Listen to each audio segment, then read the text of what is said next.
Beneath your feet, as you read these words, lie the dreams of vanished peoples. In chambers carved from living rock, in streets that once rang with merchant calls and children's laughter, in temples where prayers rose like incense to forgotten gods, there exists a world that time has claimed but never truly erased. The earth holds these secrets tenderly, like a mother cradling sleeping children. Here, in the darkness below, civilizations rest in eternal quiet. Their stories written, not in books, but in the language of stone and clay, of broken pottery and weathered walls. These are the forgotten ones, the peoples whose names have been whispered away by wind and rain, yet whose spirits still move through underground corridors, waiting for someone to remember, someone to listen to their ancient songs of triumph and loss, of love and war, of the endless human struggle to build something lasting in a world that promises only change. If this journey into history gently moves you, take a second to like, share, and subscribe. It helps more sleepy minds find their way here. Wait, where in the world are you listening from? What time is it where you are? Drop a comment before you drift off. We read every single one. The archaeologist's trowel scrapes against something that should not be there. In the careful excavation of what was meant to be an empty field outside Rome, the metal tool encounters resistance, not the familiar give of earth or the hollow tap of pottery, but the solid presence of worked stone.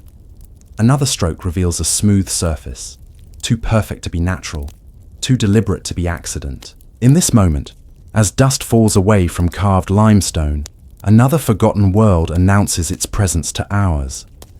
This scene has played out countless times across our planet, in places where modern cities sprawl unknowingly over the bones of their predecessors. The Earth is a palimpsest, its surface written and rewritten by successive generations of human habitation. Each layer tells a story. Each stratum holds the memories of people who believed, as we do now, that their civilization would endure forever.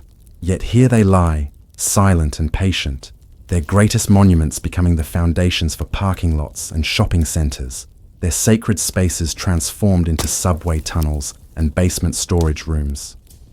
Consider the weight of this truth. Every step you take may fall upon ground that once knew the footsteps of kings and queens, of merchants haggling over goods from distant lands, of children racing through streets that no map remembers. The very air above these buried places carries the echo of voices that spoke in languages now extinct, that called upon gods whose names survive only in fragments of clay tablets found scattered in museum storage rooms. In Istanbul, modern Turkey, construction workers digging a subway tunnel broke through into chambers that had not felt human breath for over 1,000 years. They found themselves standing in the Basilica Sistern's forgotten sister, an underground cathedral of water and stone that had supplied an entire neighborhood of Byzantine Constantinople. The workers' flashlights illuminated columns carved with faces that gazed eternally across pools of dark water, their marble eyes reflecting light that had not touched them since the city above forgot their existence. The discovery was accidental, as so many are. The modern world, in its haste to build and expand, often stumbles upon these sleeping giants of the past. Yet for every underground wonder that accident reveals, how many more remain hidden, their secrets sealed beneath layers of concrete and steel. The forgotten civilizations beneath us are not merely archaeological curiosities. They are reminders of the impermanence that shadows all human endeavor, the humbling truth that today's skyscrapers may someday become tomorrow's archaeological puzzles.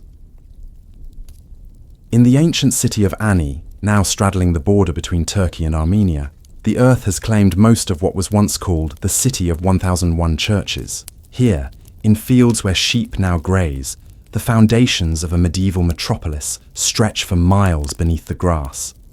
This was once a city that rivaled Constantinople in its glory, a center of trade and learning where caravans from Asia met merchants from Europe. Now, only the occasional broken column or fragment of decorated stonework hints at the grandeur that lies buried below. The shepherds who drive their flocks across these fields walk over palace floors where kings once held court. Their sheep graze above libraries, where scholars debated theology and philosophy, in languages that survive now only in ancient manuscripts. The wind that moves through the grass carries no memory of the bells that once rang from countless church towers, of the prayers that rose in dozens of different tongues, of the market cries that echoed through streets now returned to earth. This is the paradox of forgotten civilizations. They are simultaneously present and absent, their physical remains resting just beneath our feet, while their living memory has vanished almost completely. They occupy a liminal space between existence and non-existence, their stones and artifacts serving as fragmentary letters in a vast, incomplete message from the past. The process by which civilizations become forgotten is rarely sudden or dramatic. It is, more often, a gradual fade, like an old photograph slowly losing its definition under the relentless touch of sunlight. Wars may destroy cities, but it is usually time, weather, and neglect that bury them. The roofs collapse first, allowing rain to wash away wall paintings and wooden furnishings. Plants take root in cracks between stones, their growing roots gradually prying apart what human hands had carefully fitted together.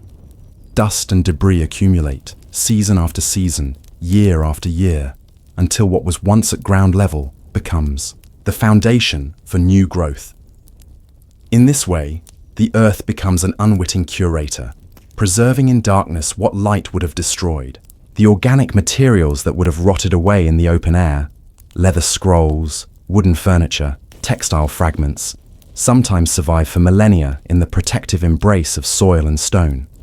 Underground chambers become time capsules, their contents waiting in perfect stillness for the day when human curiosity once again penetrates their solitude. The city of Pompeii, frozen in volcanic ash, provides perhaps the most famous example of this accidental preservation. But Pompeii was exceptional in the suddenness of its burial. Most forgotten civilizations underwent a slower transformation, their inhabitants gradually abandoning homes and temples that would then settle slowly into the earth's embrace. The result is the same, a world preserved beneath our own, but the process is more gentle, more forgiving of human memory. Sometimes, the forgetting is so complete that local populations lose all awareness of what lies beneath their feet. In the Cambodian jungle, the temples of Angkor lay hidden for centuries under vines and earth, their existence surviving only in fragmentary local legends that most dismissed as folklore. The magnificent water management systems that had sustained a civilization of over 1 million people became invisible, their sophisticated engineering buried under the green chaos of tropical growth. When French explorer Henri Mouhot encountered Angkor Wat in 1860, he was not discovering something unknown. To local people, they had always known of the old stones in the forest. Rather, he was rediscovering something that the wider world had forgotten, bringing back into global consciousness a civilization that had never truly disappeared, but had simply been sleeping under centuries of leaves and rain. This pattern repeats across the globe.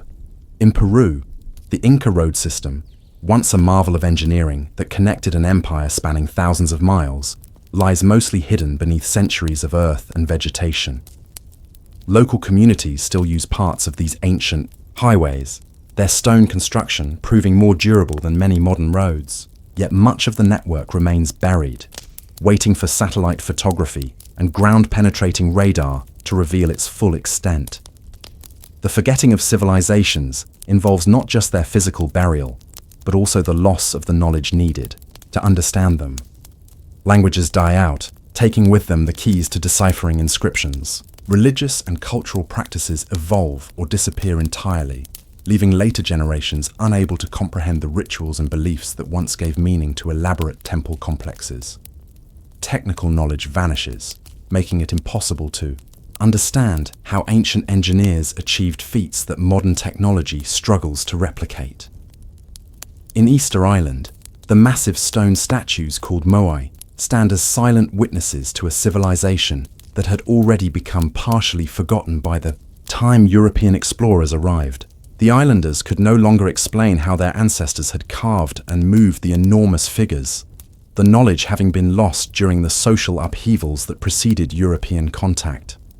The statues themselves became mysteries to the descendants of their creators, their original purpose and meaning subject to speculation and debate. Yet perhaps the most poignant aspect of forgotten civilizations is not what has been lost, but what unexpectedly endures. In the ruins of Maya cities reclaimed by jungle, archaeologists find ceramic vessels still containing traces of chocolate, the recipe for the ancient drink preserved in residue that has survived for over 1,000 years. In the frozen tombs of Scythian nomads, tattoos remain visible on mummified skin, their intricate designs telling stories of beliefs and traditions that would otherwise be completely unknown. These small survivals, a child's toy found in the ruins of a Roman villa, a love letter preserved in the dry sands of Egypt, a cooking pot still blackened with soot from its last use, bridge the gap between past and present in ways that grand monuments cannot. They speak of the universal human experiences that connect us across time. The desire to nurture children, to express love, to gather around fires and share meals and stories. The study of forgotten civilizations has been revolutionized by modern technology. Ground-penetrating radar can now reveal buried structures without disturbing the soil above them. Satellite imagery can detect subtle variations in vegetation that indicate the presence of ancient foundations. LiDAR scanning can penetrate jungle canopies to map entire cities that remain invisible from ground level. These tools have revealed that the scope of ancient human settlement was far greater than previously imagined. In the Amazon rainforest, once thought to be a pristine wilderness inhabited only by small, scattered tribes, LiDAR has revealed the remains of sophisticated urban centers connected by networks of roads and canals. These settlements supported populations in the hundreds of thousands, their inhabitants managing the forest ecosystem in ways that actually increased its biodiversity.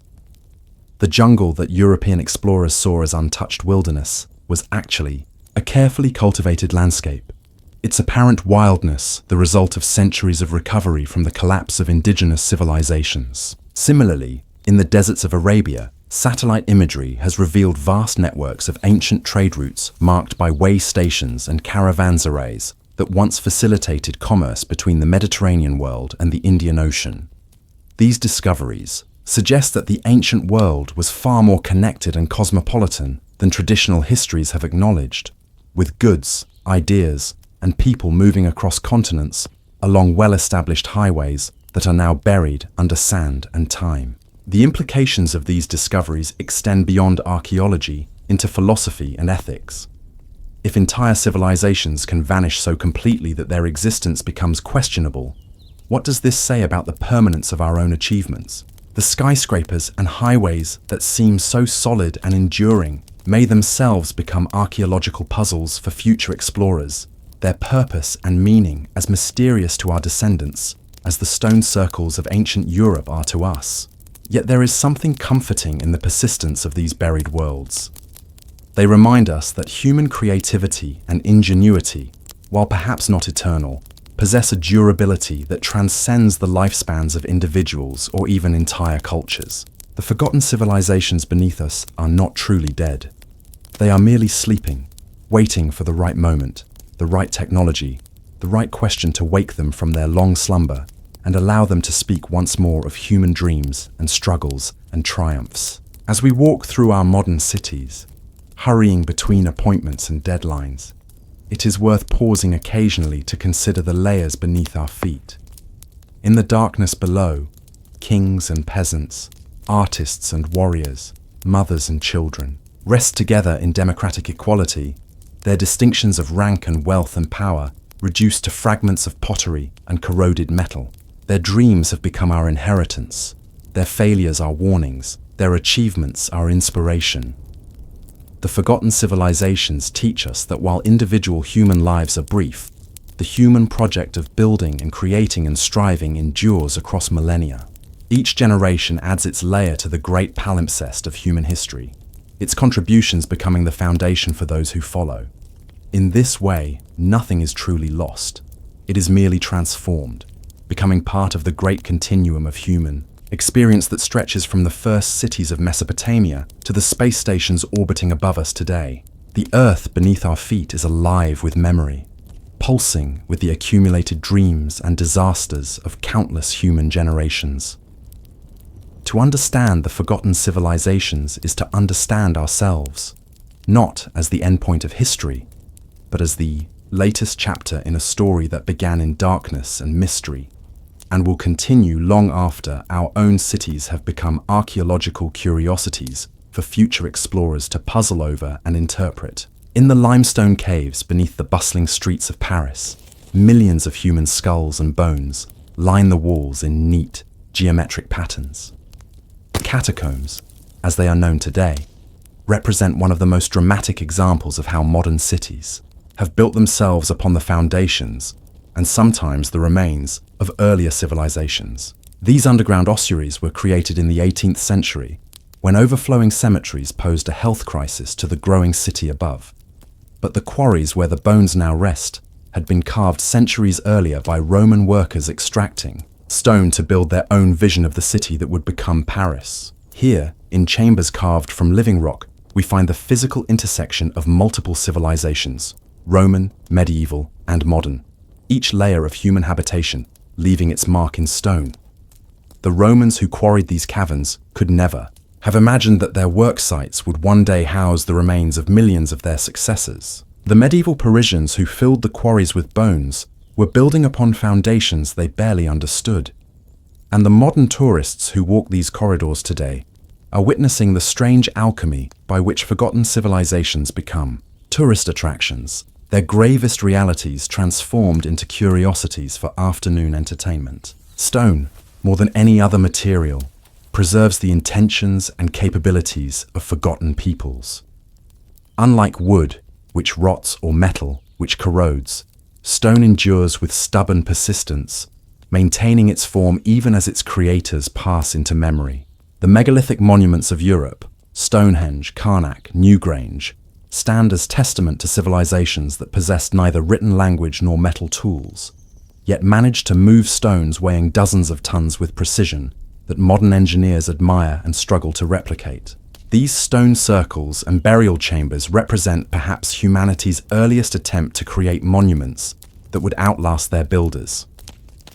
The people who erected Stonehenge around 3100 BCE understood something profound about the relationship between human aspiration and material permanence. They chose to work in stone not merely for practical reasons, but because they sought to create something that would endure beyond the span of individual memory, something that would speak across generations about their understanding of the cosmos and their place within it.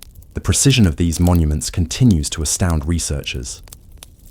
The builders of Newgrange, working more than 5,000 years ago, created a passage tomb that remains perfectly watertight to this day. More remarkably, they aligned the entrance so precisely that sunlight penetrates the burial chamber for exactly 17 minutes during the winter solstice, illuminating intricate spiral carvings that have watched this daily drama unfold for 50 centuries. This is engineering not merely for practical purpose, but for cosmic significance, an attempt to synchronize human creation with the eternal rhythms of earth and sky. Yet for all their permanence, these stone monuments have become riddles. We can measure their angles, carbon date their construction, and marvel at their engineering, but we cannot fully penetrate the minds that conceived them. The civilizations that built them left no written records to explain their purpose or methodology. We are left to interpret meaning from arrangement and alignment, to read intention in the spaces between stones, to imagine the rituals and beliefs that once gave these places their power. This interpretive challenge becomes even more complex when we consider the megalithic traditions of other continents. In the highlands of Ethiopia, the obelisks of Aksum stretch toward the sky, like fingers pointing to heaven. Some of these granite monuments reach heights of over 100 feet and were carved from single blocks of stone.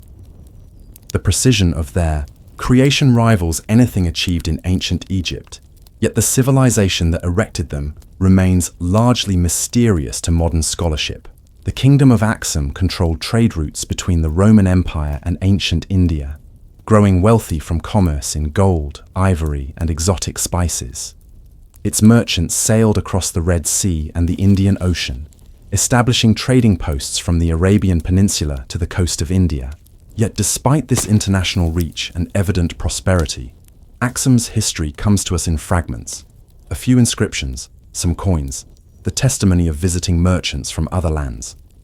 The great stelae remain as monuments to a sophisticated civilization that has largely slipped from historical memory. The forgetting of Axum illustrates a troubling pattern in how civilizations are remembered and forgotten. Despite its international importance and remarkable achievements, Axum receives little attention in standard histories of the ancient world. This neglect reflects, in part, the biases of historical scholarship, which has traditionally focused on Mediterranean and European civilizations, while treating African achievements as peripheral or exceptional. The stelae of Axum stand as silent reproaches to this selective memory, their granite permanence insisting on recognition that human scholarship has been slow to provide. Similar patterns of selective forgetting can be observed in the treatment of megalithic sites across the globe. The stone circles of Senegambia in West Africa, the dolmens of the Korean Peninsula, the petroglyphs of the American Southwest, all represent sophisticated attempts by ancient peoples to encode meaning in stone, yet all remain largely outside popular understanding of humanity's archaeological heritage. The permanence of stone, it seems, is no guarantee against the impermanence of memory. This selective attention becomes particularly poignant when we consider the global nature of megalithic traditions. Across continents and cultures, separated by vast distances and thousands of years, human communities have repeatedly chosen to express their most important ideas through the medium of carved and arranged stone. This suggests something fundamental about the human relationship with permanence and meaning, a universal recognition that some truths are too important to trust to more fragile forms of preservation. The Easter Island statues, or moai, represent perhaps the most famous example of this megalithic impulse carried to extremes. Nearly 1,000 of these monumental figures stand guard over the island, their impassive faces gazing across the Pacific toward horizons that their creators knew they would never see. The effort required to carve and position these statues was enormous, involving entire communities working for generations to complete projects whose ultimate purpose remains debated. Recent archaeological research has revealed that the moai were originally full-bodied figures, their torsos buried over centuries by soil deposition. This discovery transforms our understanding of the statues, revealing them as even more ambitious undertakings than previously recognized. The buried portions of the moai contain intricate carvings and decorations that speak of an artistic tradition of remarkable sophistication. Yet this same research also reveals the environmental cost of the Easter Island civilization's monumental ambitions. The deforestation that accompanied statue construction contributed to the ecological collapse that devastated the island's population. Here, in stone, we can read the tragedy of civilizations that invest too heavily in permanence at the expense of sustainability. The moai endure while the civilization that created them collapsed, their granite faces now watching over an island whose human population fell by 90% between the height of the megalithic period and European contact. The stones remember what the people could not sustain. This pattern of stone monuments outlasting their creators repeats across the archaeological record with disturbing frequency. The massive heads of the Olmec civilization in Mexico, carved from basalt boulders weighing up to 40 tons, continue to emerge from jungle soil centuries after the cities that produced them were abandoned. These sculptures, with their distinctive features and elaborate headdresses, represent the earliest known monumental art in Mesoamerica, yet the civilization that created them remains largely mysterious. The Olmec heads were transported across difficult terrain from quarries located dozens of miles from their final resting places. This suggests not only advanced engineering capabilities, but also complex social organization. The ability to mobilize large workforces for projects that offered no immediate practical benefit. Like the megalithic builders of Europe and Africa, the Olmec understood something about the relationship between human aspiration and geological time, choosing to invest enormous resources in creations designed to outlast their makers. Yet, the very permanence that these ancient peoples sought through stone can become a burden for their modern interpreters. Stripped of their original context, the ceremonies, beliefs, and social structures that gave them meaning, stone monuments become archaeological puzzles that invite projection and speculation. Stonehenge has been interpreted as everything from an ancient computer to a landing site for extraterrestrial visitors. The Moai of Easter Island have been credited with mystical powers and supernatural origins. These interpretations say more about modern desires for mystery and meaning than they do about ancient realities. The challenge of interpreting stone monuments without written context becomes even more complex when we consider the role of oral tradition in preserving their meaning. Many indigenous communities have maintained stories and ceremonies associated with ancient stone sites, but these traditions are often dismissed by academic archaeology as unreliable or corrupted by time. This dismissal represents another form of forgetting, the failure to recognize that memory can be preserved in forms other than written text or archaeological artifact. In Australia, Aboriginal communities have maintained oral traditions that accurately describe geological events and landscape changes spanning tens of thousands of years. These stories, passed down through countless generations, often provide crucial context for understanding ancient stone arrangements and rock art sites.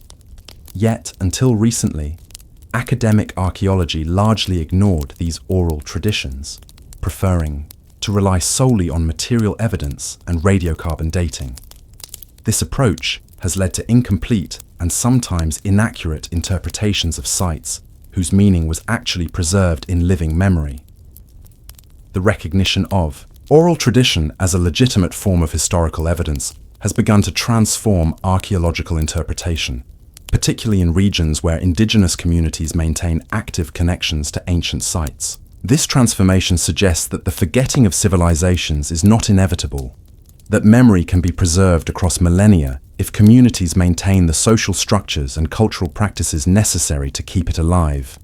Yet even with the benefit of oral tradition, much about ancient stone monuments remains mysterious. The builders of these sites often encoded multiple layers of meaning into their creations, incorporating astronomical alignments, mathematical relationships, and symbolic associations that operated simultaneously.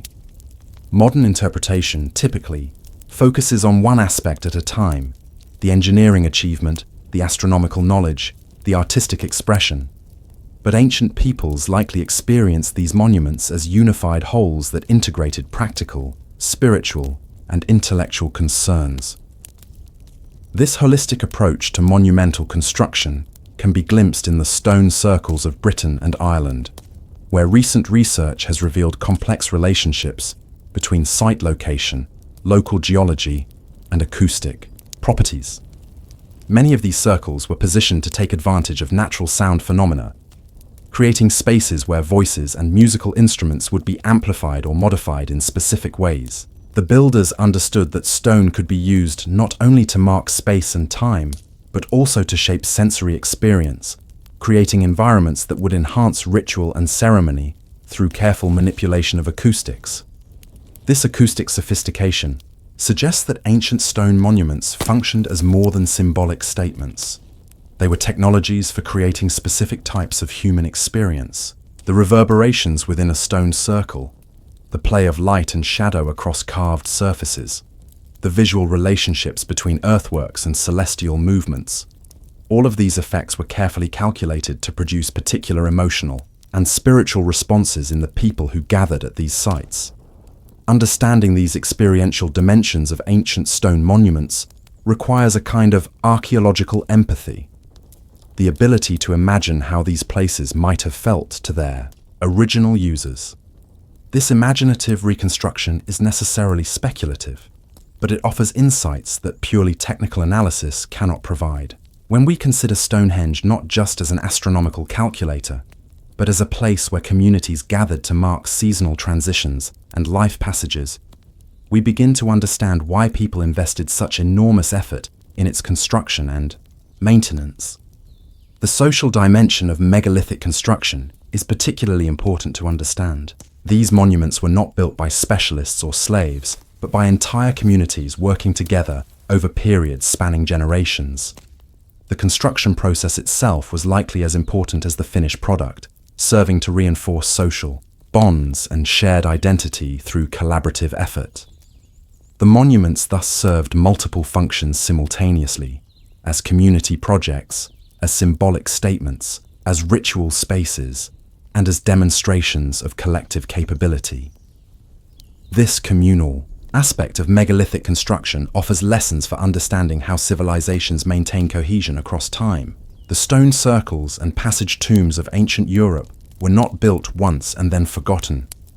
They were maintained, modified, and renewed by successive generations over periods spanning thousands of years.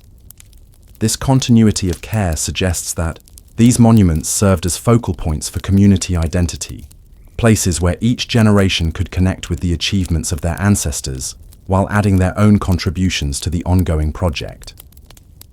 Yet, this same continuity makes it difficult to determine exactly when particular traditions ended and monuments transitioned from active use to abandoned relic.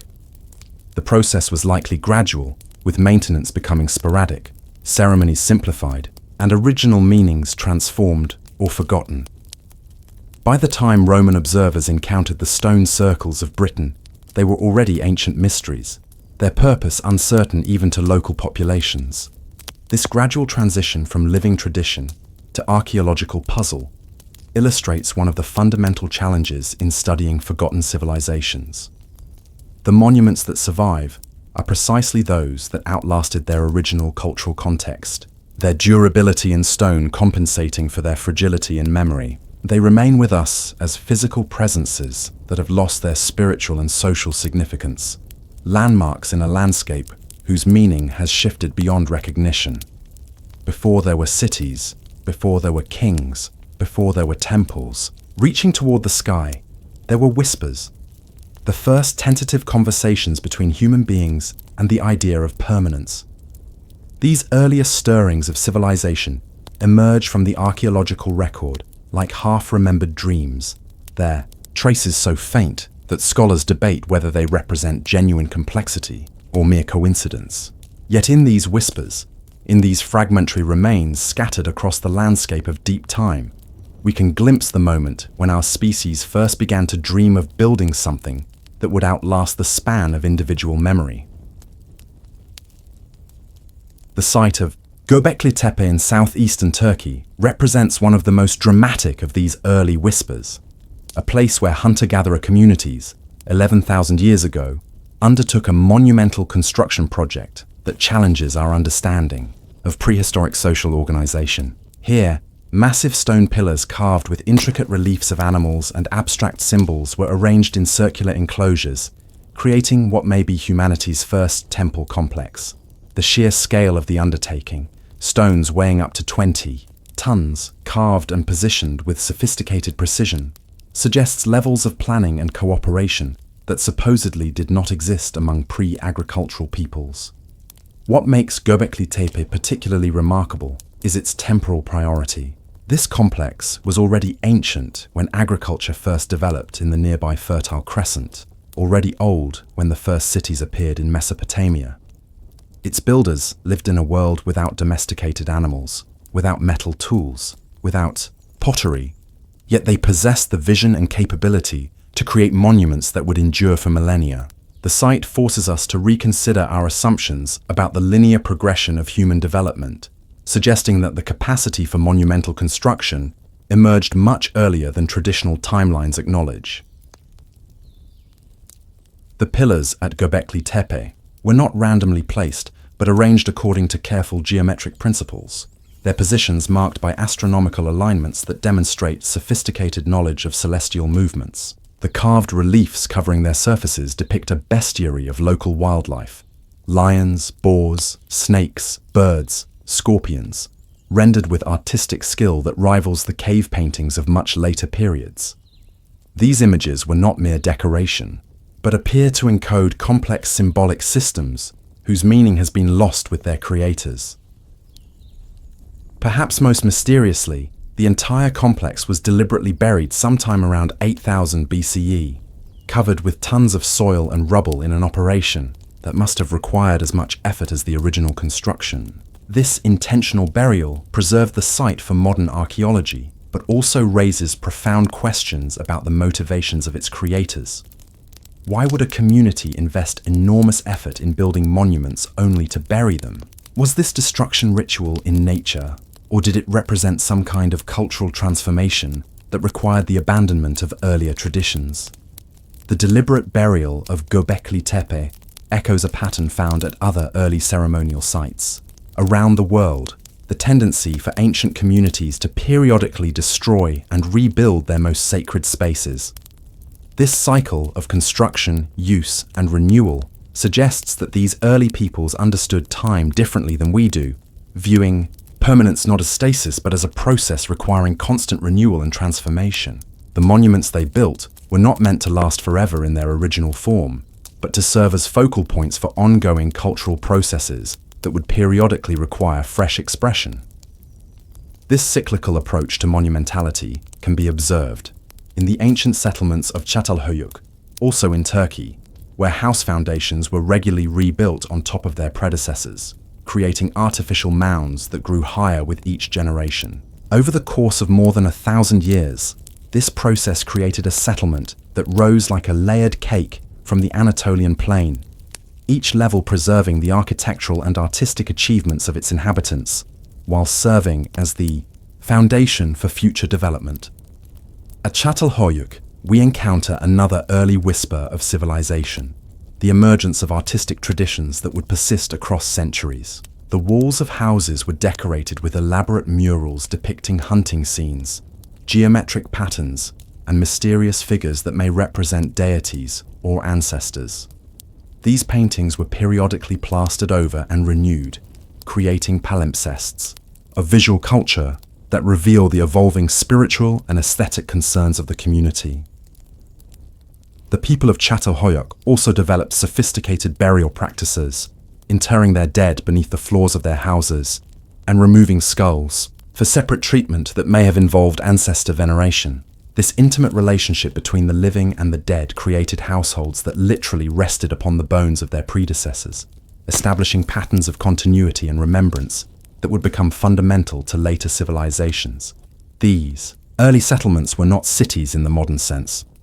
They lacked the monumental architecture, specialized districts, and complex administrative systems that we associate with urbanization.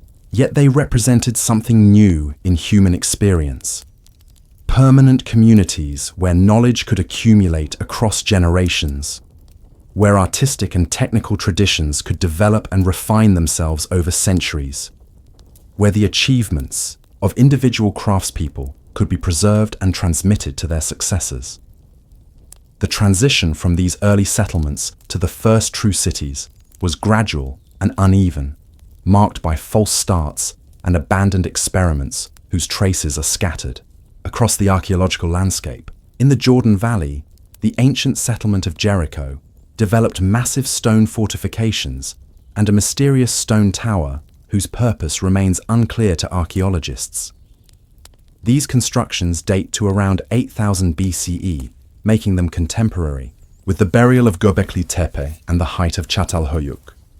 The tower at Jericho presents another puzzle in the archaeology of early civilization. Standing over 8 meters tall and containing an internal staircase, it represents a massive investment of labor for a community that probably numbered only a few hundred people. Some scholars have suggested that it served as an astronomical observatory, its positioning aligned with the setting of the star Sirius. Others propose that it was a defensive structure or a symbol of community identity. Like so many monuments from this early period, it has outlasted the cultural context that gave it meaning, becoming a riddle in stone whose solution may never be found. The proliferation of these early monumental sites across the Middle East and Anatolia suggests that the transition to settled life was accompanied by an explosion of ceremonial and symbolic activity. Communities that had previously invested their energy in mobility and immediate survival suddenly found themselves with the time and resources to create lasting monuments to their beliefs and aspirations. This shift represents one of the most profound transformations in human history, the moment when our species began to think beyond the immediate demands of survival and to invest in projects designed for future generations. Yet this transition was not uniformly progressive or inevitable.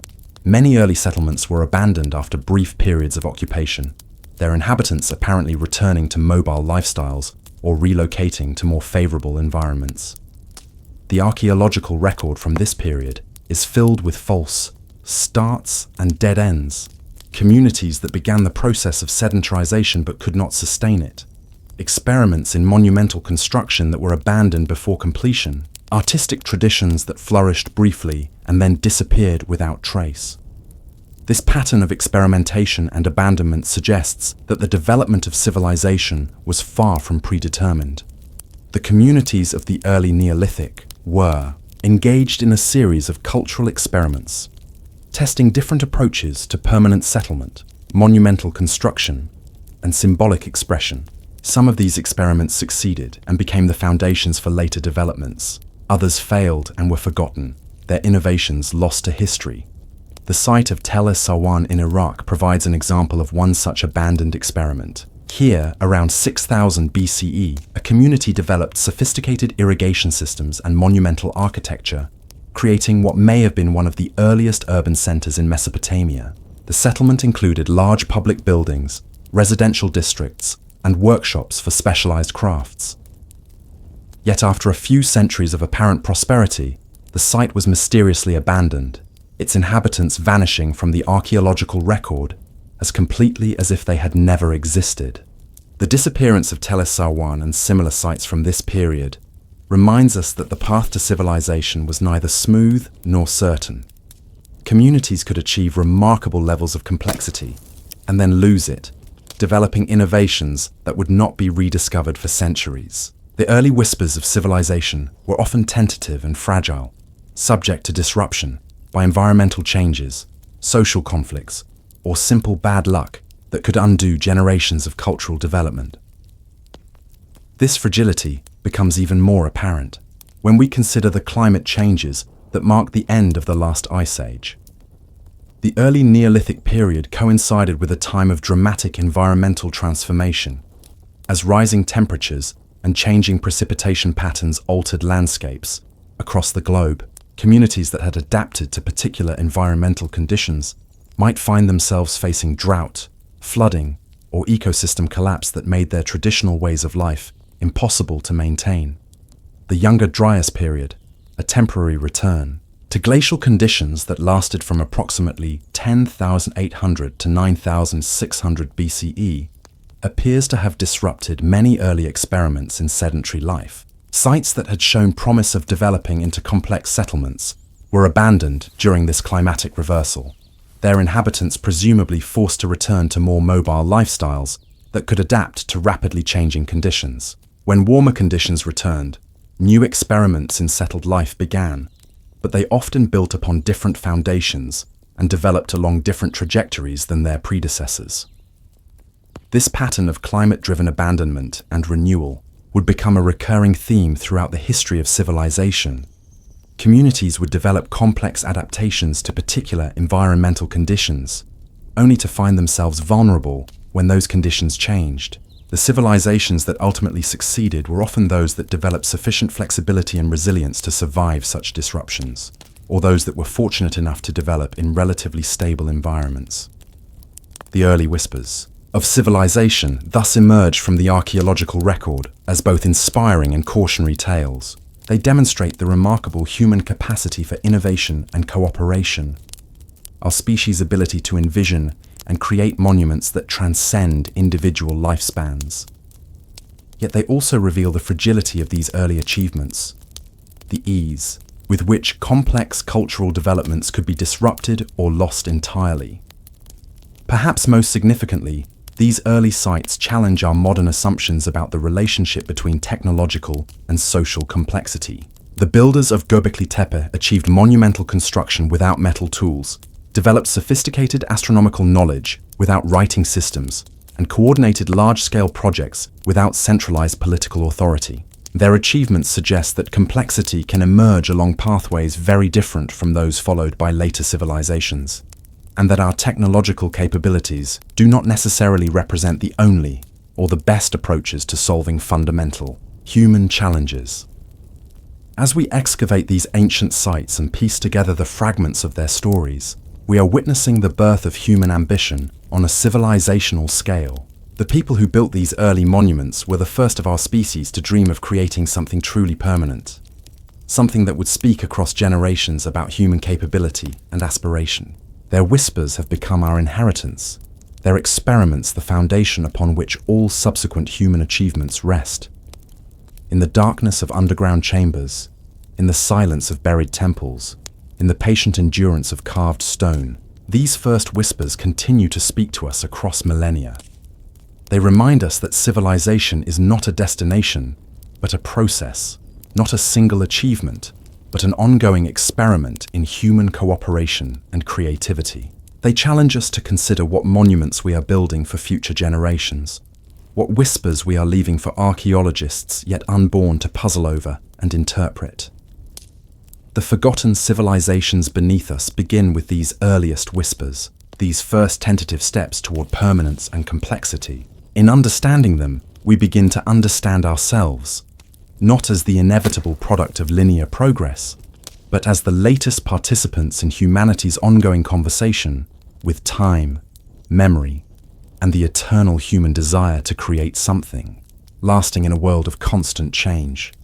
The whispers grew stronger as the centuries turned, carrying stories that refused to die, even when their speakers had long since returned to dust. In the valleys of the Indus, where water once flowed like liquid silver through sophisticated channels, the engineers of Harappa had laid foundations so deep that modern archaeologists still marvel at their precision. These were not the crude settlements of primitive peoples, but the carefully planned cities of minds that understood harmony between human need and natural law. The streets of Harappa ran straight and true, wider than those found in many modern cities, designed with a mathematical precision that spoke of advanced understanding. Underground, beneath layers of accumulated earth and time, sophisticated drainage systems still channel phantom waters through carefully constructed brick tunnels. The builders had envisioned their city lasting forever, and in a way, they had achieved their dream, though not in the manner they might have imagined. Here, in these silent streets, one could almost hear the gentle murmur of ancient commerce. Merchants from distant lands had once walked these very paths, their pack animals laden with precious stones, metals worked by skilled hands, and textiles woven with threads that caught sunlight like captured rainbows. The standardized weights and measures found in every excavated building speak of a society that valued fairness in trade, where trust formed the foundation of prosperity. The houses themselves whisper secrets of daily life, lived with unusual sophistication. Private wells brought fresh water directly into homes, while waste flowed away through covered drains that protected the health of every resident. In the largest homes, courtyards opened to the sky, allowing families to gather under stars that still shine today, though the eyes that once gazed upon them from these very spots have long since closed in final sleep. What strikes the modern mind most profoundly is not the technology these people possessed, remarkable though it was, but the evidence of their social consciousness. Unlike many ancient civilizations that built monuments to kings and gods, Harappan cities reveal a remarkable equality. Houses differ in size but not dramatically in comfort or convenience. There are no massive palaces, no temples that dwarf human-scale buildings, no evidence of the extreme social hierarchies that characterize so many ancient societies. Perhaps this very equality contributed to their mystery. Without grand monuments proclaiming the names of rulers, without elaborate tombs filled with treasures and boastful inscriptions, the Harappan people left behind only the quiet evidence of lives well lived. Their script remains undeciphered, not because it was crude, but perhaps because it recorded the everyday rather than the eternal. Grocery lists rather than grand proclamations, personal letters rather than royal edicts, the mundane made sacred through the simple act of living. The children who played in Harappan streets knew games that we can only guess at. Small clay figures found scattered throughout the ruins suggest toys and perhaps ritual objects, but their exact purpose remains as mysterious as the civilization itself. These children grew up drinking from wells that tapped into water tables managed with an engineering skill that speaks of generations of accumulated knowledge. They breathed air purified by city planning that anticipated problems modern urban designers still struggle to solve. Yet for all their practical wisdom, the Harappan people faced challenges beyond their control. Climate patterns shifted gradually but inexorably, transforming their life-giving rivers into seasonal streams, then to dust-filled valleys. Archaeological evidence suggests they adapted, moving settlements closer to remaining water sources, adjusting their agricultural practices to match changing conditions. But adaptation has limits, and even the most sophisticated civilization cannot indefinitely fight the larger forces of environmental change. The abandonment of Harappan cities was likely gradual rather than sudden, a slow exodus as resources dwindled and trade networks collapsed. Families packed their most precious possessions and moved toward regions where water still flowed reliably. The great cities, built to last millennia, were left to the patient work of wind and rain. Sand accumulated in the broad streets, seeds took root in the carefully mortared walls, and slowly, the urban landscapes that had pulsed with life returned to the earth that had provided their raw materials. But the story of forgotten civilizations extends far beyond the borders of the Indus Valley, reaching across continents and centuries to touch every corner of the ancient world. In the highlands of Peru, the people of Caral were simultaneously developing their own sophisticated understanding of urban planning and social organization. Unaware that thousands of miles away, other human minds were solving similar challenges with similar intelligence and care. Caral rises from the Peruvian desert like a vision born from dreams of mathematical perfection.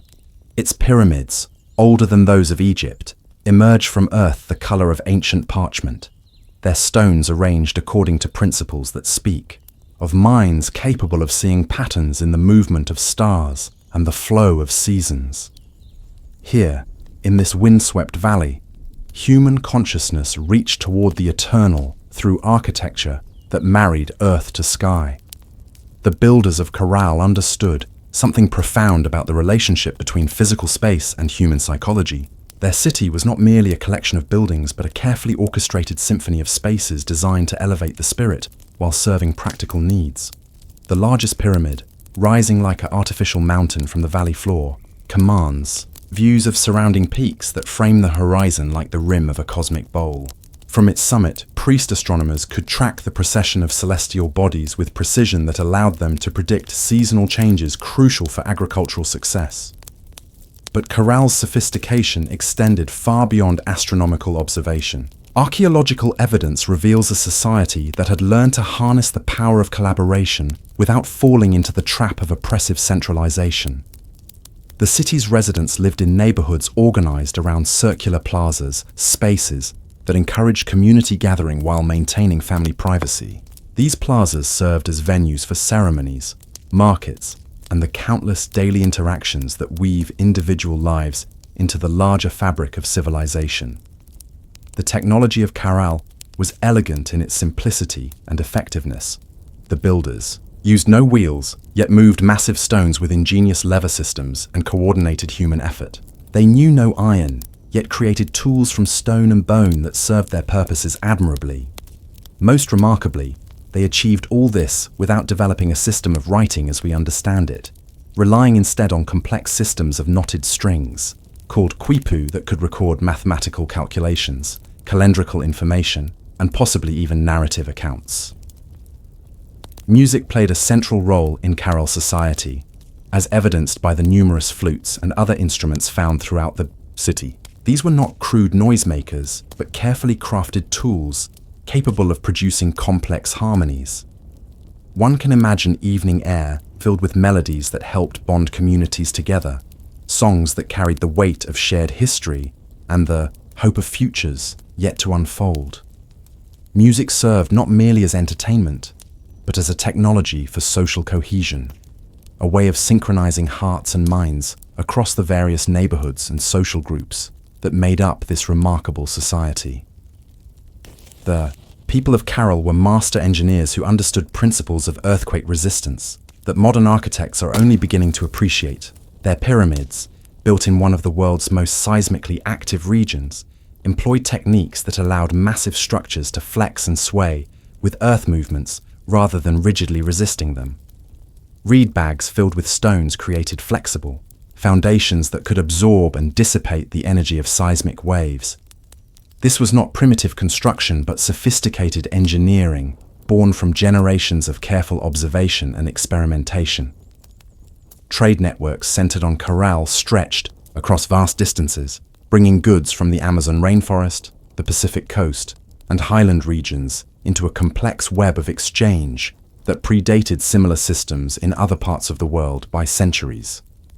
Cotton grown in the Caral region was traded for fish from coastal waters, for exotic feathers from jungle birds, for precious stones quarried in distant mountains. This commerce required not only transportation technology, but also systems of value determination, quality control, and conflict resolution that speak of sophisticated social institutions. The agricultural innovations of Caral inhabitants allowed them to thrive in a challenging environment where water was precious and growing seasons required careful management. They developed irrigation systems that captured and channeled seasonal floodwaters, created raised fields that maximized growing space while improving drainage, and pioneered crop rotation techniques that maintained soil fertility across generations. Their understanding of plant genetics led to the development of cotton varieties that produced fibers of exceptional quality, textiles that were prized throughout the ancient Andean world. Yet perhaps the most remarkable aspect of Caral civilization was its apparent commitment to peaceful coexistence. Archaeological excavations have revealed no evidence of warfare, no weapons designed primarily for human combat, no fortifications built to repel invaders. This does not suggest naivety or weakness, but rather a social organization sophisticated enough to resolve conflicts through negotiation, trade, and diplomacy rather than violence. The energy that other civilizations poured into military technology and defensive architecture was instead channeled into art, astronomy, and the improvement of daily life for all residents. The ceremonial life of Caral centered around the relationship between human communities and the natural forces that governed their existence. Elaborate rituals marked the changing seasons, celebrated successful harvests, and sought favor from the spirits that controlled rain, wind, and the fertility of crops. These were not mere superstitions, but sophisticated attempts to understand and harmonize with environmental patterns that modern science recognizes as genuine ecological relationships. The circular plazas that characterized each neighborhood served as stages for ceremonies that reinforced social bonds, while celebrating the cosmic order that Caral inhabitants perceived in the movement of sun, moon, and stars. During festival times, these spaces would have filled with dancers whose movements echoed the patterns they observed in nature, with musicians whose rhythms synchronized with the pulse of seasons, with storytellers whose narratives preserved the accumulated wisdom of generations. Textile production in Caral achieved levels of artistry that rival any produced by human hands. The cotton they grew was transformed through techniques of spinning, dyeing, and weaving into fabrics that served practical needs while expressing aesthetic visions of remarkable sophistication. Colors were derived from plants, minerals, and marine organisms, creating palettes that captured the full spectrum of their natural environment. Patterns woven into these textiles likely carried symbolic meanings that reinforced cultural values and preserved historical memories in visual form. The decline of Caral appears to have been gradual rather than catastrophic, possibly related to climate changes that affected water availability in the region. As rivers decreased their flow and rainfall patterns shifted, the agricultural foundation that supported urban life became increasingly precarious. Rather than abandoning their achievements entirely, the inhabitants of Caral appear to have dispersed to smaller settlements, where they could more easily adapt to changing environmental conditions. Yet the influence of Caral civilization extended far beyond its own lifespan.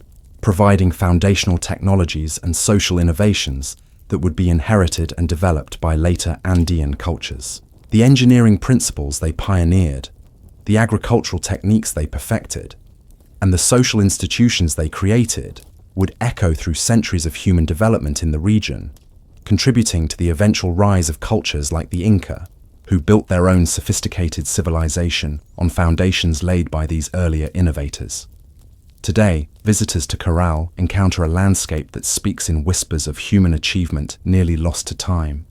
The pyramids rise from desert valleys, like geometric mountains, their stone faces weathered, but still clearly revealing the mathematical precision of their original construction. Walking among these ruins, one senses the presence of minds that grasped profound truths about the relationship between human communities and the natural world that sustains them.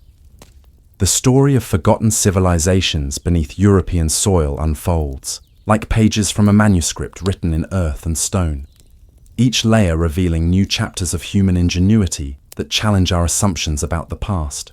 Beneath the rolling hills of Scotland, in the Orkney Islands where Atlantic winds carry salt spray across landscapes that seem unchanged since the world was young, lie the remains of communities that achieved remarkable sophistication 5,000 years before Christ walked the roads of Palestine. Skara Brae emerges from sandy beaches like a stone flower, blooming in reverse time, its perfectly preserved houses offering glimpses into daily life lived with a comfort and sophistication that would not seem out of place in much later periods of human development. These stone homes, older than Stonehenge, older than the Great Pyramids of Egypt, were built by people who understood principles of insulation, drainage, and interior design that speak of accumulated wisdom passed down through generations of practical experience. Each house in Skara Brae contains built-in furniture, carved directly from stone, creating interiors that have survived intact, where wooden furniture would have long since returned to dust. Stone beds flanked each dwelling's central hearth, their surfaces once softened with mattresses of heather and hide that provided warmth during the long northern winters. Storage compartments built into walls held the treasures of daily life, tools crafted from bone and stone, jewelry fashioned from shells and polished pebbles, containers that held food preserved through techniques that allowed communities to survive seasons when fresh resources were scarce. The sophistication of Skara Brae's construction reveals minds capable of long-term planning and complex problem-solving. Underground passages connected the houses, allowing residents to move between buildings without exposing themselves to harsh weather. Drainage systems carried waste away from living areas, while carefully designed ventilation systems brought fresh air into homes while maintaining warmth. The walls, constructed with techniques that created excellent insulation, kept interiors comfortable even when winter storms raged outside. But the technical achievements of Skara Brae's builders pale beside the evidence of their rich cultural life. Decorative carvings found throughout the settlement suggest artistic traditions that expressed complex spiritual and aesthetic concepts. These were not mere survival-focused communities, but societies that had achieved sufficient prosperity to support specialized crafts, artistic expression, and the leisure time necessary for creative development. The kitchen areas of Skara Brae houses contained stone-lined boxes that functioned as primitive refrigerators, filled with cool water to preserve fresh fish and meat. Cooking hearths were designed with features that allowed residents to control heat precisely, enabling culinary traditions that transformed raw materials into nourishing and flavorful meals. The variety of cooking implements found in these kitchens suggests sophisticated food preparation techniques that maximize nutrition while creating the kind of shared meals that strengthen social bonds. Archaeological evidence suggests that Skara Brae residents engaged in complex trade relationships that brought exotic materials from across Britain and beyond. Shells found in the settlement originated hundreds of miles away, while certain types of stone tools were crafted from materials that required extensive travel or trade networks to obtain. This indicates not isolated survival communities, but interconnected societies that maintained communication and exchange across vast distances. The abandonment of Skara Brae appears to have been sudden, as if residents left expecting to return soon. Personal possessions were left behind, including jewelry and tools that would have been valuable to their owners. This hasty departure might have been caused by severe storms that threatened to bury the settlement in sand, forcing residents to seek temporary shelter elsewhere. When they returned, perhaps months or years later, their homes had already begun their long sleep beneath accumulating sand that would preserve them for modern archaeologists to discover. Moving southward across the European landscape, other forgotten civilizations left their own distinctive marks on the archaeological record. In the forests of Germania, Celtic communities developed technologies and social institutions that Romans would later admire and adopt. These were not the crude barbarians of Roman propaganda, but sophisticated societies with complex legal systems, advanced metallurgy, and artistic traditions that created some of the most beautiful objects ever crafted by human hands. Celtic metalworkers achieved technical excellence that remained unsurpassed for centuries. Their swords were legendary for their flexibility and sharpness, forged using techniques that created laminated steel centuries before similar methods appeared elsewhere. Their jewelry combined precious metals with enamel work that required precise temperature control and chemical knowledge. Celtic craftsmen understood the properties of different alloys, the behavior of metals at various temperatures, and decorative techniques that transformed functional objects into works of art. The social organization of Celtic communities was far more complex than early historians understood. Their legal systems, preserved in oral traditions that were later written down, reveal sophisticated approaches to justice that balanced individual rights with community needs. Property laws, marriage customs, and conflict resolution procedures show evidence of careful thought about how to maintain social harmony while protecting personal freedom. These were not primitive societies ruled by might alone, but communities governed by established laws and customs that promoted both individual development and collective prosperity. Celtic druids served as judges, teachers, healers, and keepers of cultural memory in societies that valued learning and wisdom. These scholar priests underwent training that lasted decades, memorizing vast bodies of poetry, law, history, and scientific knowledge. They served as living libraries in communities that chose to preserve their most important information in human memory rather than written records. This choice reflected not illiteracy, but a different understanding of how knowledge should be preserved and transmitted across generations. The astronomical knowledge of Celtic druids was sufficient to create calendar systems that accurately tracked seasonal changes and predicted eclipses. Stone circles found throughout Celtic territories were not primitive monuments, but sophisticated instruments for observing celestial phenomena. The builders of these circles understood complex mathematical relationships between earth and sky, encoding this knowledge in stone arrangements that served both practical and spiritual purposes. Celtic agriculture achieved remarkable productivity through techniques that maintained soil fertility while supporting dense populations. They practiced crop rotation, used organic fertilizers, and developed tools that maximized efficiency while minimizing environmental damage.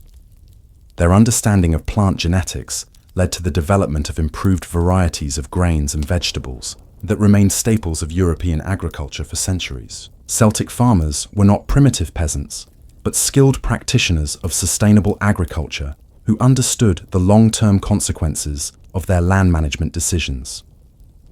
The artistic achievements of Celtic civilization reached heights that still inspire modern artists and craftsmen.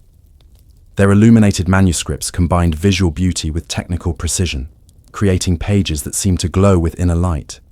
Celtic knotwork patterns expressed mathematical concepts through visual designs that could be contemplated as meditation aids while serving decorative functions. These patterns appear simple at first glance, but reveal increasing complexity as viewers study them more carefully, suggesting artistic traditions that operated on multiple levels of meaning. Trade networks maintained by Celtic communities extended from Ireland to Turkey, bringing amber from the Baltic, silk from Asia, wine from the Mediterranean, and precious metals from across Europe into local markets. This commerce required sophisticated systems of currency, quality control, and transportation that speak of highly organized societies, capable of managing complex economic relationships across vast distances and cultural differences. The spiritual life of Celtic communities reflected deep understanding of ecological relationships that modern environmental scientists are rediscovering. Celtic religion saw divine presence in natural phenomena, encouraging practices that maintained harmony between human activities and natural processes. Sacred groves served as outdoor temples where communities gathered to celebrate seasonal festivals, honor ancestors, and seek guidance for important decisions. These practices helped maintain social cohesion while reinforcing values that promoted environmental sustainability. When Roman legions encountered Celtic societies, they found opponents who possessed military technology and tactics that proved surprisingly effective against supposedly superior Roman methods. Celtic chariots, dismissed by some historians as primitive, were actually sophisticated vehicles that provided mobility and psychological advantages in particular terrain conditions. Celtic warriors fought with weapons that were often superior to Roman equipment, protected by armor that combined effectiveness with artistic beauty.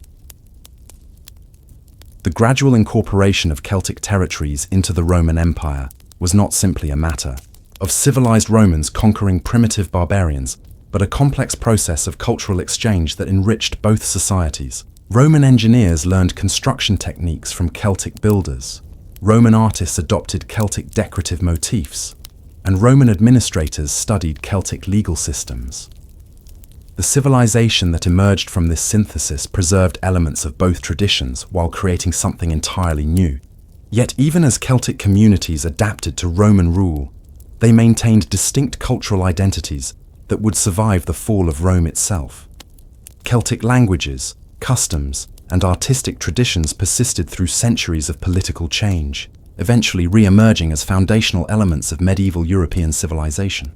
The monasteries that preserved classical learning through the Dark Ages were often established in Celtic territories by scholars who combined Roman educational methods with Celtic traditions of scholarship and spiritual practice. Across the vast expanses of West Africa, where the Sahara Desert meets the grasslands of the Sahel, civilizations rose and flourished that commanded respect from trading partners stretching from Spain to Mecca. These were not isolated kingdoms struggling against overwhelming natural challenges, but sophisticated states that understood how to harness the power of geography, technology, and human organization to create wealth and influence that reached across continents. The Kingdom of Ghana, known to its own people as Ouagadougou, controlled trade routes that carried gold northward and salt southward across the Sahara for more than 8 centuries. This was not primitive bartering, but sophisticated commerce that required standardized weights and measures, quality control systems, and diplomatic relationships with trading partners separated by months of dangerous travel. Ghanaian merchants were respected from Cordoba to Cairo for their honesty, their business acumen, and their ability to deliver goods of consistent quality across vast distances. The capital of ancient Ghana was a marvel of urban planning that impressed visitors from across the known world. The city was actually 2 connected settlements, one housing the king and his court, the other serving as a commercial center where merchants from different cultures could conduct business according to their own customs and religious practices. This separation allowed the kingdom to maintain its traditional political and spiritual systems while accommodating the diverse needs of international traders who brought prosperity to the region. Ghanaian metallurgy achieved levels of sophistication that remained unmatched in many parts of the world for centuries. Their iron weapons and tools were renowned for their quality, while their gold working techniques created objects of such beauty that they were treasured in the courts of Egypt and Byzantium. The smiths of Ghana understood complex processes of alloying, tempering, and decorative inlay work that transformed raw materials into finished products valued far beyond their material worth. The political system of Ghana balanced centralized authority with local autonomy in ways that promoted both stability and innovation. The king maintained control over external trade and military affairs, while allowing provincial governors significant independence in managing local resources and customs.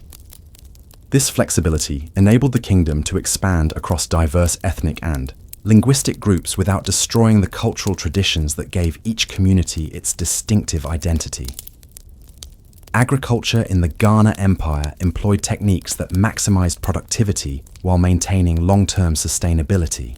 Farmers understood the importance of crop rotation, used organic fertilizers effectively, and developed irrigation systems that captured seasonal rainfall for use during dry periods. Their knowledge of plant breeding led to the development of improved varieties of millet, sorghum, and other crops that remained staples of West African agriculture for centuries.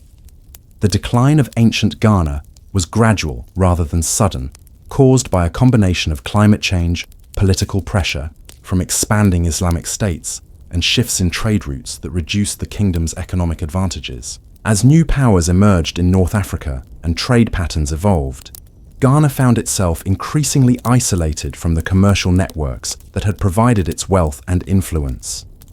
Yet the fall of Ghana did not end the story of sophisticated African civilization.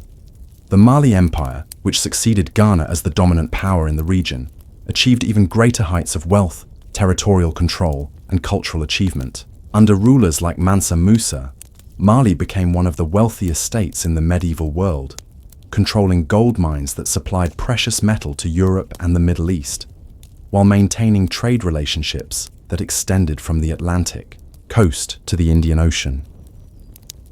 The pilgrimage of Mansa Musa to Mecca in 1324 demonstrated Mali's wealth to the wider world in spectacular fashion. His caravan included thousands of attendants, hundreds of pack animals, and so much gold that his generous spending in Egyptian cities affected local prices for decades afterward. This was not mere display but diplomatic strategy designed to establish Mali's position as a major power deserving respect from other Islamic states. Timbuktu, the intellectual capital of Mali, housed libraries and universities that attracted scholars from across Africa and the Islamic world. The city's universities taught mathematics, astronomy, literature, and Islamic law to students who came from as far away as Spain and Turkey. The libraries of Timbuktu contained hundreds of thousands of manuscripts covering every field of medieval knowledge, making the city one of the most important centers of learning in the world.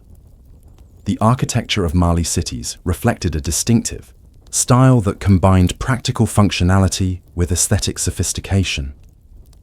Buildings were constructed using local materials according to techniques that created structures capable of withstanding both seasonal floods and periods of drought. The famous Mosque of Djenné, with its distinctive mud brick construction and wooden support beams, represents an architectural tradition that achieved remarkable durability while expressing spiritual concepts through visual form.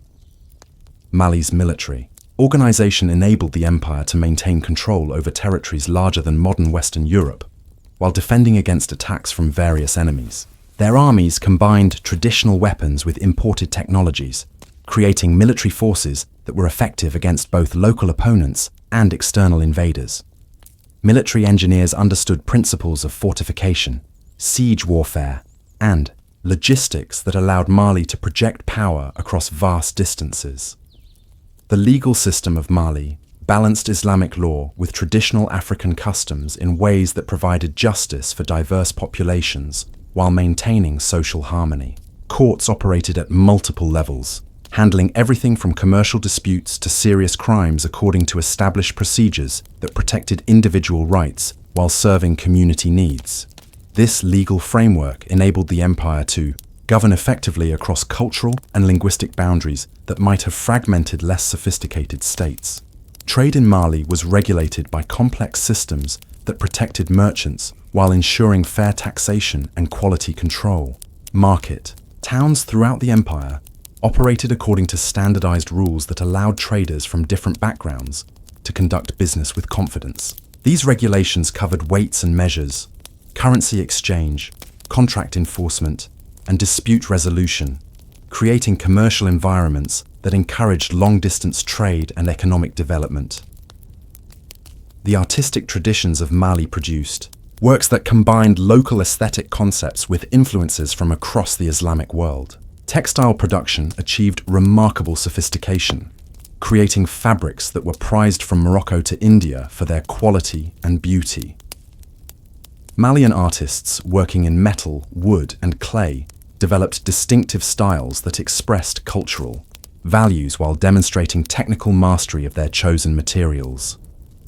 Even as Mali began to decline, the Songhai Empire emerged to continue the tradition of sophisticated West African civilization. Songhai expanded the territorial and administrative achievements of its predecessors, while developing new technologies and institutional innovations. The empire's capital at Gao became a major center of trade and learning that maintained connections with the broader Islamic world while preserving distinctively African cultural traditions. The eventual collapse of these great African empires was caused not by internal weaknesses, but by external pressures that overwhelmed even their sophisticated political and military systems. The Atlantic slave trade disrupted traditional economic patterns, while European colonial expansion introduced new military technologies and political pressures that proved impossible to resist. Yet the achievements of these civilizations continued to influence African development long after their political power had ended, providing foundations for cultural and intellectual traditions that survive to this day. Stones that had witnessed the birth of mathematics, the first tentative scratches that would evolve into the elegant equations governing the movement of celestial bodies. Here, in chambers carved from living rock, scribes had labored by lamplight, their reed styluses dancing across clay tablets, recording not merely the mundane transactions of daily commerce, but the profound observations that would lay the foundation for all future understanding of the cosmos. The astronomical observations of these buried peoples stretched back further than most surface dwellers could comprehend. In their underground observatories, carved with precision that spoke of generations of accumulated knowledge, they had tracked the movements of planets with an accuracy that would not be matched again for millennia. Venus, that morning and evening star, had been their particular obsession, her cycle mapped with such devotion that their calendar had become synchronized with her celestial dance. Their understanding of lunar phases went beyond the practical needs of agriculture and navigation. In the deepest chambers, where the darkness was most complete, they had constructed models of the heavens that revealed a sophisticated grasp of celestial mechanics. These were not merely functional tools, but objects of profound beauty, crafted from materials that caught and reflected the faintest light, creating miniature universes that sparkled in the gloom like captured starfields. In the workshops that honeyed these underground cities, a different kind of immortality was being forged. The artisans of these forgotten civilizations possessed skills that seemed to transcend the limitations of their era, creating works of such beauty and technical mastery that they appeared to have been touched by divine inspiration. Their techniques, passed down through generations of master craftsmen, represented the culmination of centuries of patient experimentation and refinement. The metalwork that emerged from their forges displayed an understanding of alloys and tempering that would puzzle modern metallurgists. Bronze pieces, discovered in chambers sealed for thousands of years, showed no signs of corrosion, their surfaces still bearing the lustrous finish applied by hands that had turned to dust long before the first pyramid was conceived. The secret of their preservation lay not merely in the controlled environment of their underground storage, but in the composition of the metals themselves, which had been enhanced with trace elements whose sources remained a mystery. Their jewelry was particularly remarkable, incorporating techniques that seemed to anticipate future developments in the decorative arts by centuries. Filigree work of impossible delicacy adorned pendants and bracelets, each wire so fine that it seemed to have been spun from light itself. Gemstones were cut with facets that maximized their brilliance, displaying a mathematical understanding. of optics that suggested these ancient jewelers possessed knowledge that their contemporaries in other parts of the world would not discover for generations. The pottery from these buried workshops revealed another aspect of their artistic sophistication. The vessels were not merely functional objects, but expressions of a deep aesthetic philosophy that saw beauty as inseparable from utility. Each piece was shaped with consideration for both its practical purpose and its visual harmony, resulting in forms that satisfied the eye as completely as they served the hand. The glazes applied to these ceramics showed a mastery of chemistry that allowed for colors and textures of extraordinary richness. Perhaps most intriguing were the textiles that had survived in the dry chambers of their cities. Fabrics woven from fibers unknown to modern botany displayed patterns of complexity that required looms of sophisticated design to execute. The dyes used to color these textiles had been extracted from sources that remained unidentified, producing hues that had not faded despite the passage of millennia. Some of these fabrics incorporated metallic threads so fine that they seemed to be made of captured moonbeams, adding a subtle luminescence to garments that must have appeared magical when worn by candlelight. The artistic traditions of these underground civilizations extended beyond mere decoration into realms that approach the sacred.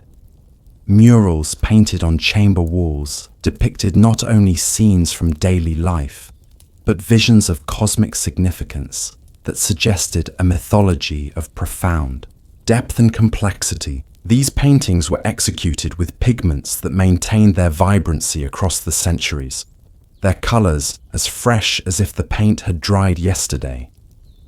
Beneath the weight of accumulated earth, in chambers that had never known the touch of natural sunlight, these ancient peoples had created gardens that defied every assumption about the limitations of subterranean agriculture.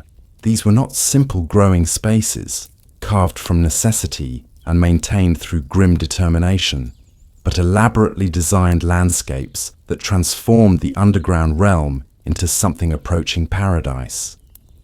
The engineering required to support these gardens represented a triumph of hydraulic knowledge that would have impressed the builders of Roman aqueducts. Water was channeled through networks of carved channels and ceramic pipes, flowing from underground springs through a series of pools and cascades that not only irrigated the growing areas, but created a soundscape of gentle murmurs and splashes that transformed the silence of the deep places into something approaching music. The plants cultivated in these underground gardens included species that existed nowhere else in the known world. Whether these were varieties that had been developed through selective breeding or representatives of flora that had since become extinct on the surface remained a matter of speculation. What was certain was that these plants had been adapted to thrive in conditions of artificial illumination, their growth patterns shaped by systems of mirrors and polished metal reflectors that channeled and concentrated the light of oil lamps and torches. Some of the garden chambers featured pools where fish had been raised for both sustenance and aesthetic pleasure. These aquatic environments were maintained with a level of care that indicated a deep understanding of the ecological relationships necessary to sustain life in closed systems. The fish themselves appeared to be varieties that had been bred for specific characteristics, some valued for their flesh, others for their beauty, their scales catching and reflecting the lamplight like living jewels swimming through liquid amber. The arrangement of these gardens followed principles that suggested both practical and symbolic considerations.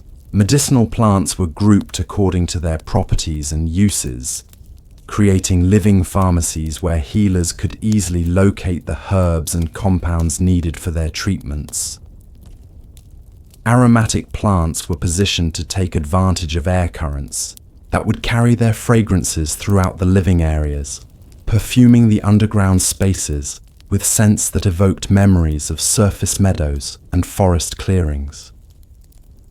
Terraced growing areas demonstrated an understanding of soil composition and drainage that allowed for the cultivation of plants with widely different requirements within the same general space. The soil itself appeared to have been specially prepared, enriched with organic matter and mineral supplements that sustained fertility across generations of continuous cultivation.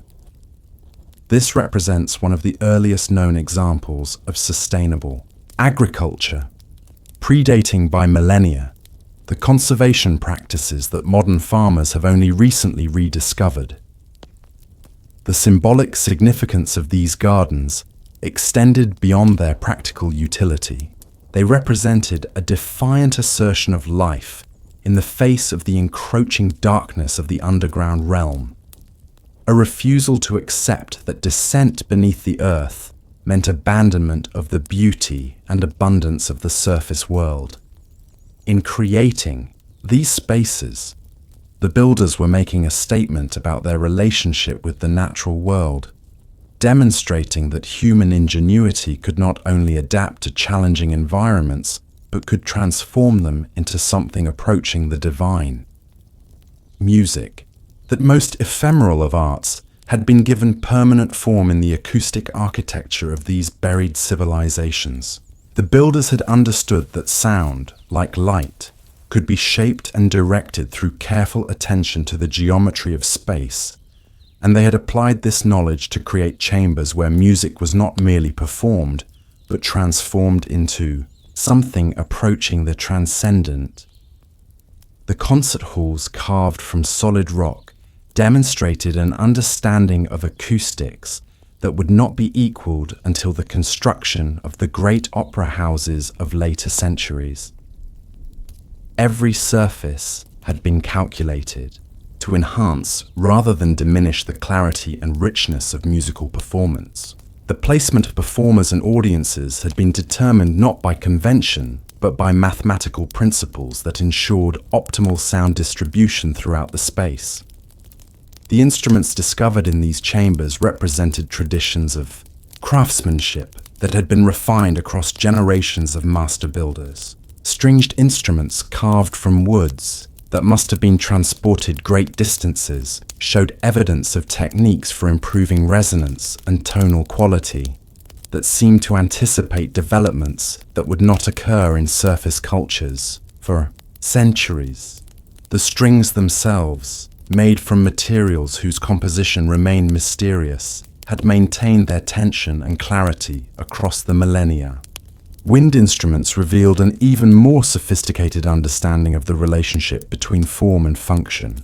Flutes and pipes had been crafted with bore patterns that produced scales and harmonies of extraordinary complexity, suggesting musical theories that went far beyond the simple melodic structures typically associated with ancient cultures. Some of these instruments incorporated multiple chambers and valves, allowing for tonal variations that approached the versatility of modern orchestral instruments. Percussion instruments found in these halls included some that defied easy categorization. Drums with multiple heads and complex internal resonating chambers produced sounds that seemed to fill the air with textures rather than simple rhythms. Metal instruments that might have been bells or gongs had been tuned to frequencies that created harmonic interactions of haunting beauty when played in combination. The musical traditions preserved in stone reliefs and painted scenes suggested performances that combined instrumental music with vocal techniques that made use of the underground chamber's unique acoustic properties. Choral arrangements appeared to have been designed to take advantage of the way sound reflected and reinforced itself in the carved spaces, creating effects that would have been impossible to achieve in surface venues.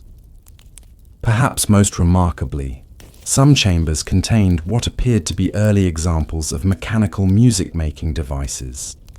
These complex arrangements of weights, levers, and rotating cylinders could apparently produce musical sequences without direct human intervention, representing an early form of automation that predated similar developments in other cultures by significant margins.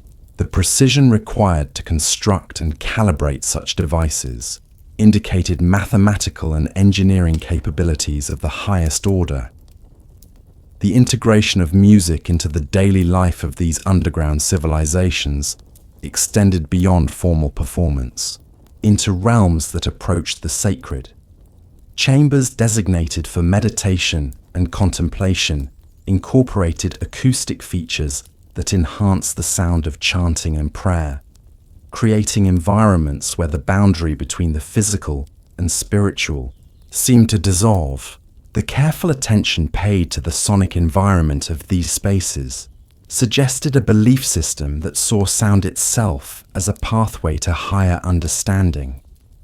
In libraries carved from living rock, where the silence was so complete that the scratch of stylus on clay seemed loud as thunder, the scribes of these forgotten civilizations labored to preserve not merely the records of their daily existence, but the accumulated wisdom of ages that stretched back to the first tentative emergence of consciousness from the primordial darkness of ignorance. The writing systems they developed showed an evolution of thought that progressed from simple pictographic representations to complex symbolic languages capable of expressing abstract concepts with precision and elegance.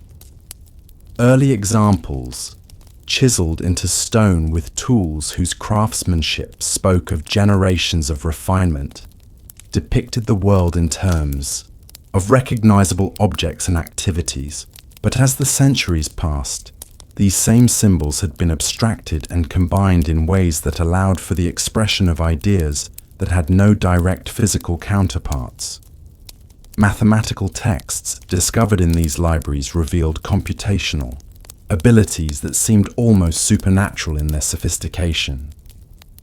Calculations involving astronomical phenomena showed an understanding of numbers that extended far beyond the practical requirements of their time. They had developed methods for working with extremely large quantities, suggesting mathematical concepts that would not be rediscovered by surface cultures until much later periods. Their geometric knowledge was particularly advanced, as evidenced by texts that described methods for calculating areas and volumes of complex shapes with remarkable accuracy. Some of these mathematical works included proofs and logical demonstrations that showed an understanding of abstract reasoning that anticipated developments in formal logic by centuries. The precision of their calculations was matched by the elegance of their notation systems, which used symbols and conventions that conveyed mathematical relationships with remarkable clarity. Historical chronicles preserved in these libraries provided glimpses into the political and social evolution of their civilizations that revealed patterns of governance and social organization far more sophisticated than might have been expected.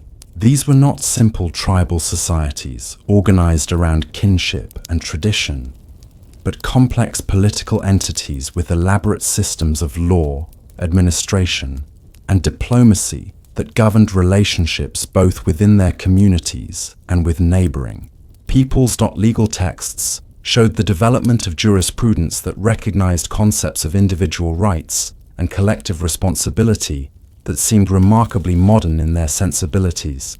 Property laws, contract regulations, and procedures for resolving disputes demonstrated a level of social sophistication that required institutions capable of enforcing complex legal determinations across large populations over extended periods of time.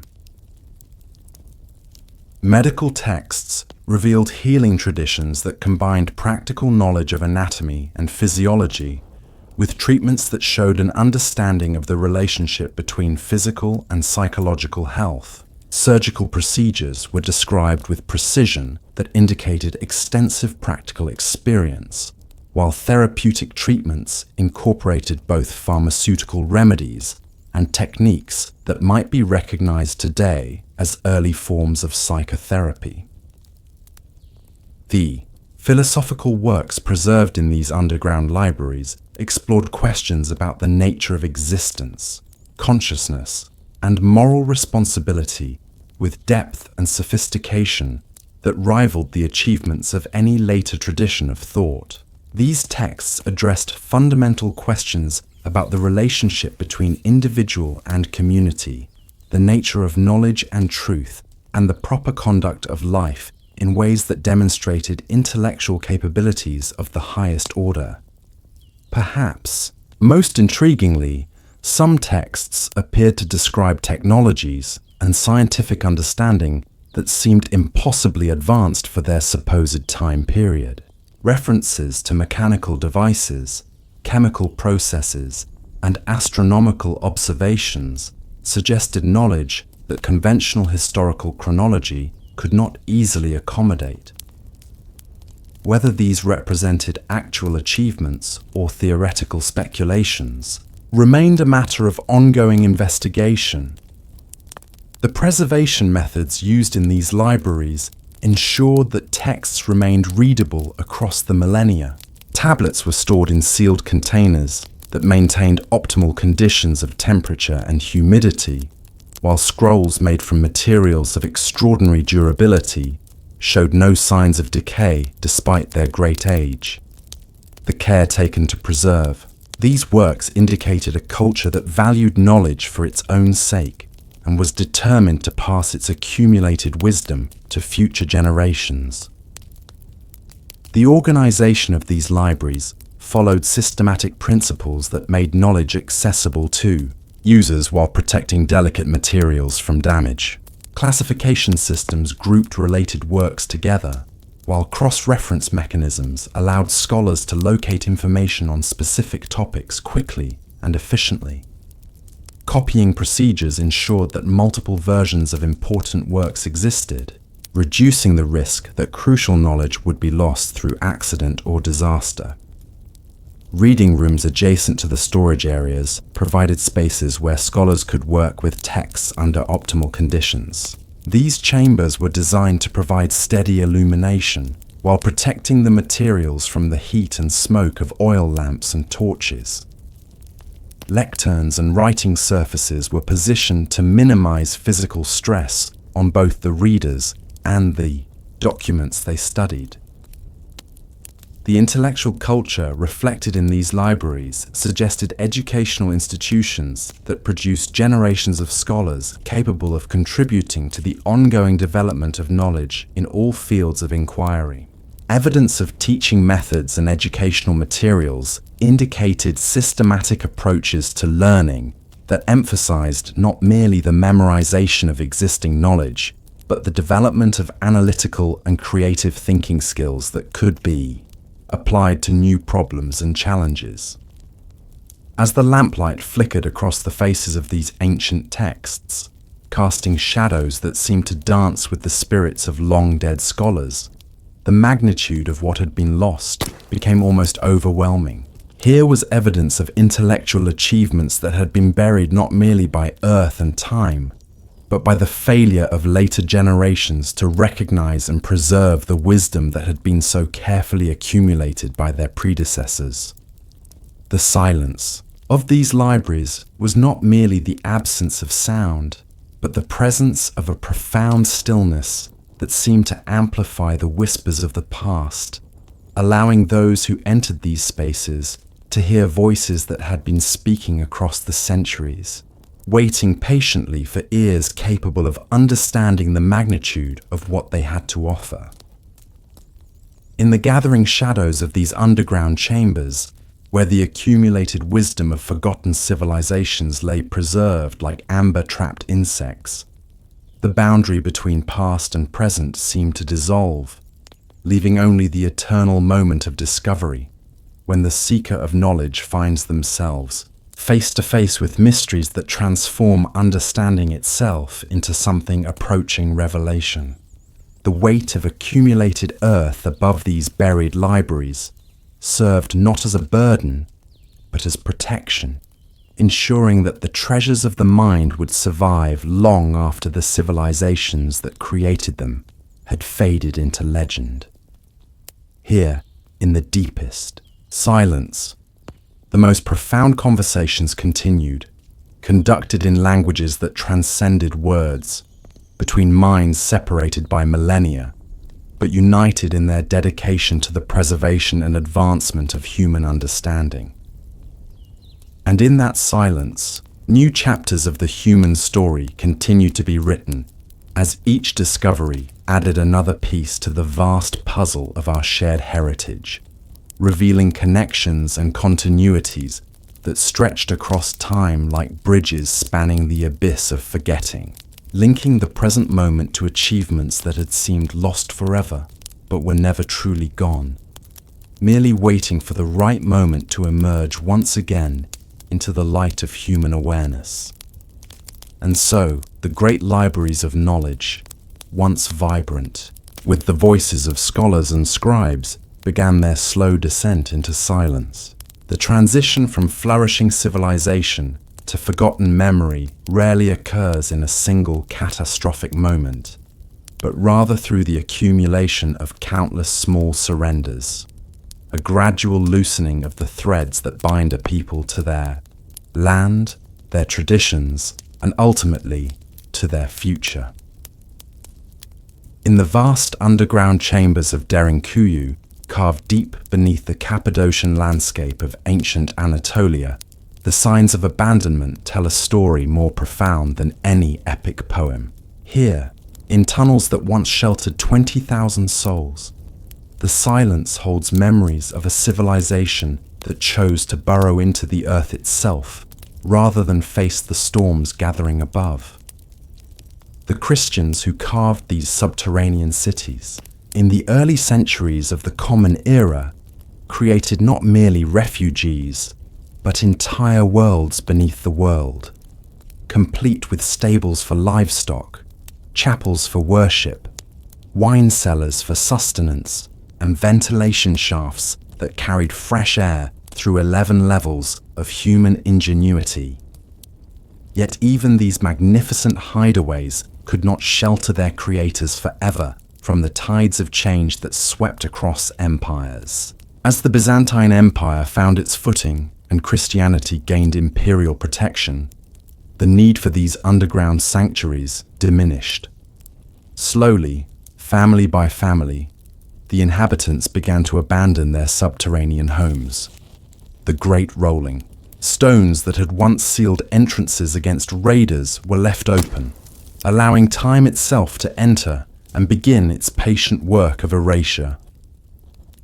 The process of forgetting is perhaps more mysterious than the process of remembering.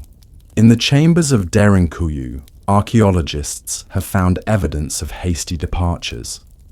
Pottery left half-finished on wheels, tools scattered as if their owners intended to return within the hour. Personal belongings remained where they fell, suggesting that the final exodus was not planned but sudden, as if some great calling had summoned the residents to the surface world, never to return to their underground realm. Similar patterns of abandonment echo throughout the forgotten cities that lie beneath our feet. In the sprawling network of catacombs beneath Paris, originally limestone quarries from Roman times, later generations would discover elaborate burial chambers filled with the bones of 6 million souls. These ossuary walls, arranged in macabre but beautiful patterns, represent not a single civilization, but the accumulated presence of countless communities who chose the darkness below over the chaos above. When plague swept through medieval Paris, the living sought separation from the dead, moving ancient burial grounds to these subterranean chambers where bones could rest in organized tranquility. Yet even death could not guarantee permanence. By the 18th century, these catacombs had become tourist attractions for the morbidly curious, their sacred silence broken by the footsteps of visitors seeking thrills rather than contemplation. the bones of the forgotten became spectacle. For the living, their identities dissolved into anonymous patterns of femurs and skulls. Where once each skeleton had been a person with hopes, fears, loves, and losses, now they served merely as decoration in humanity's largest ossuary. Perhaps nowhere is the fragility of human achievement more evident than in the technologies that vanished with their creators. Beneath the modern city of Naples lies Neapolis Sotterrata, a vast network of Greek and Roman aqueducts, sewers, and underground spaces that once supported a thriving metropolis. The engineering prowess required to build these systems, calculating water pressure, ensuring proper drainage, creating ventilation for underground spaces, represented centuries of accumulated knowledge and innovation. When the Roman Empire began its slow fragmentation, this knowledge did not disappear overnight. Instead, it experienced a kind of cultural amnesia, where successive generations gradually lost the skills to maintain what their ancestors had built. The sophisticated hydraulic systems that had brought fresh water from distant mountains continued to function for decades, even centuries, after the last engineer who truly understood them had died. But without maintenance, without the knowledge to repair what time and use damaged, these marvels of engineering began their inevitable decay. In the underground chambers beneath Naples, archaeologists have discovered evidence of desperate improvisations, crude patches applied by medieval residents who could see that something was broken but lacked the knowledge to truly fix it. Clay plugs stuffed into sophisticated valve systems, rough stone barriers blocking channels that had been precisely calculated for optimal flow.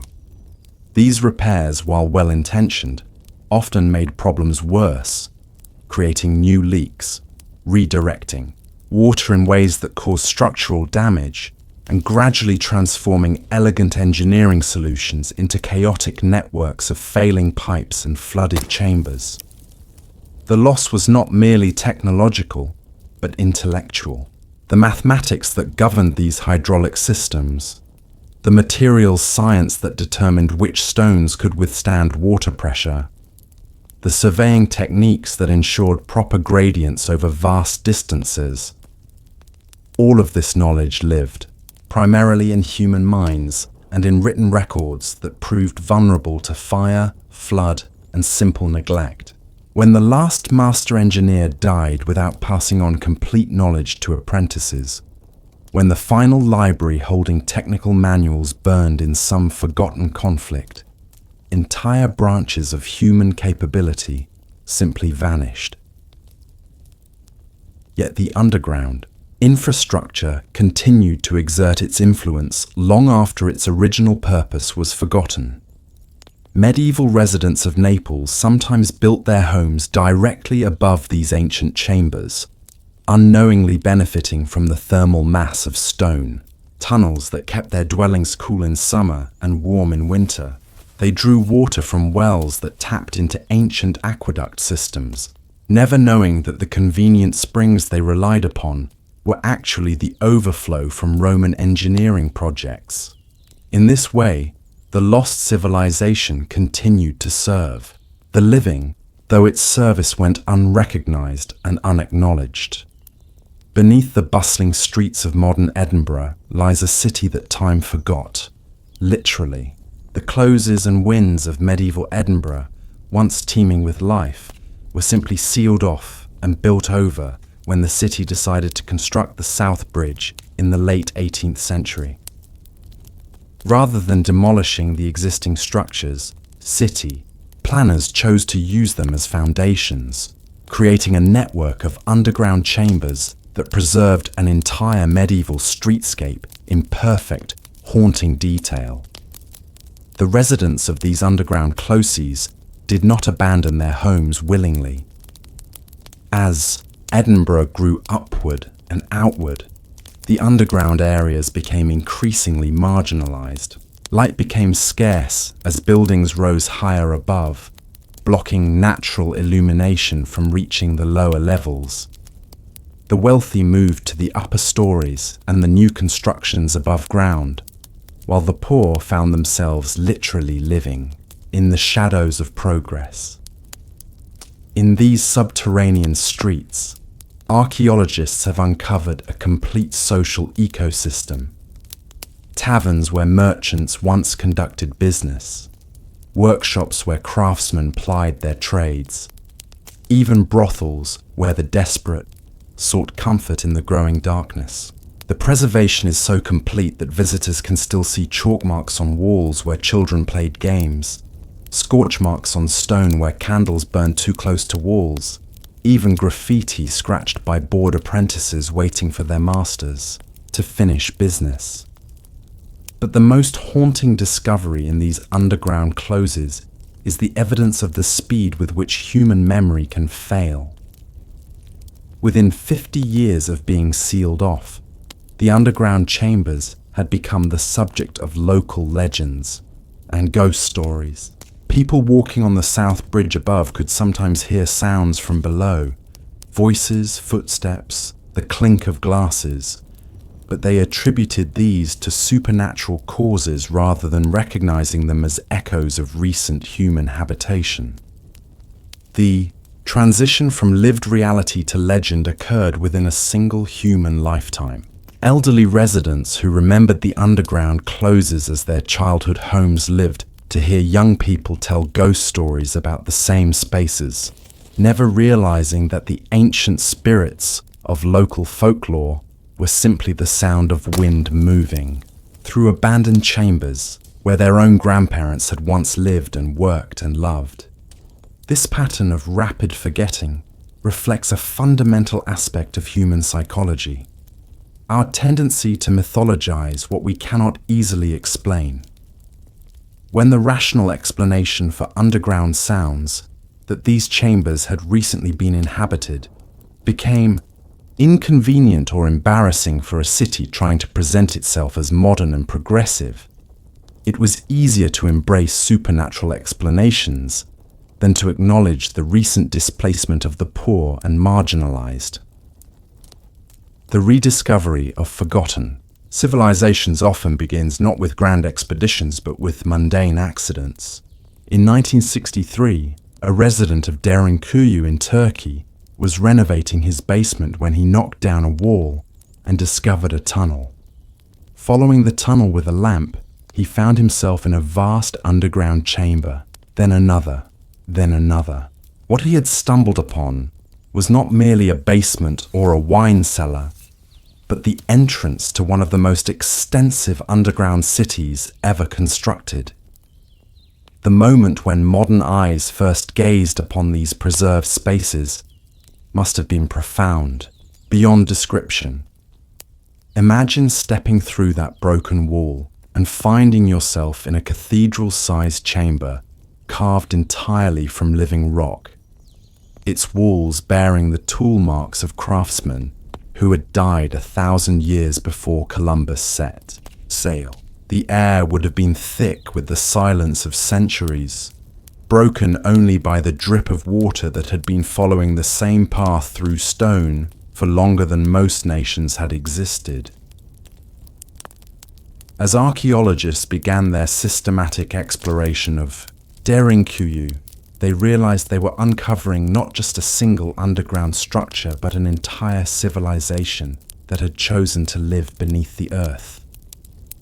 Room by room, tunnel by tunnel, they mapped a complex that descended 11 levels into the ground, complete with stables, churches, wine and oil storage facilities, refectories, and hundreds of rooms for individual families. The engineering was sophisticated beyond what anyone had imagined possible for its era.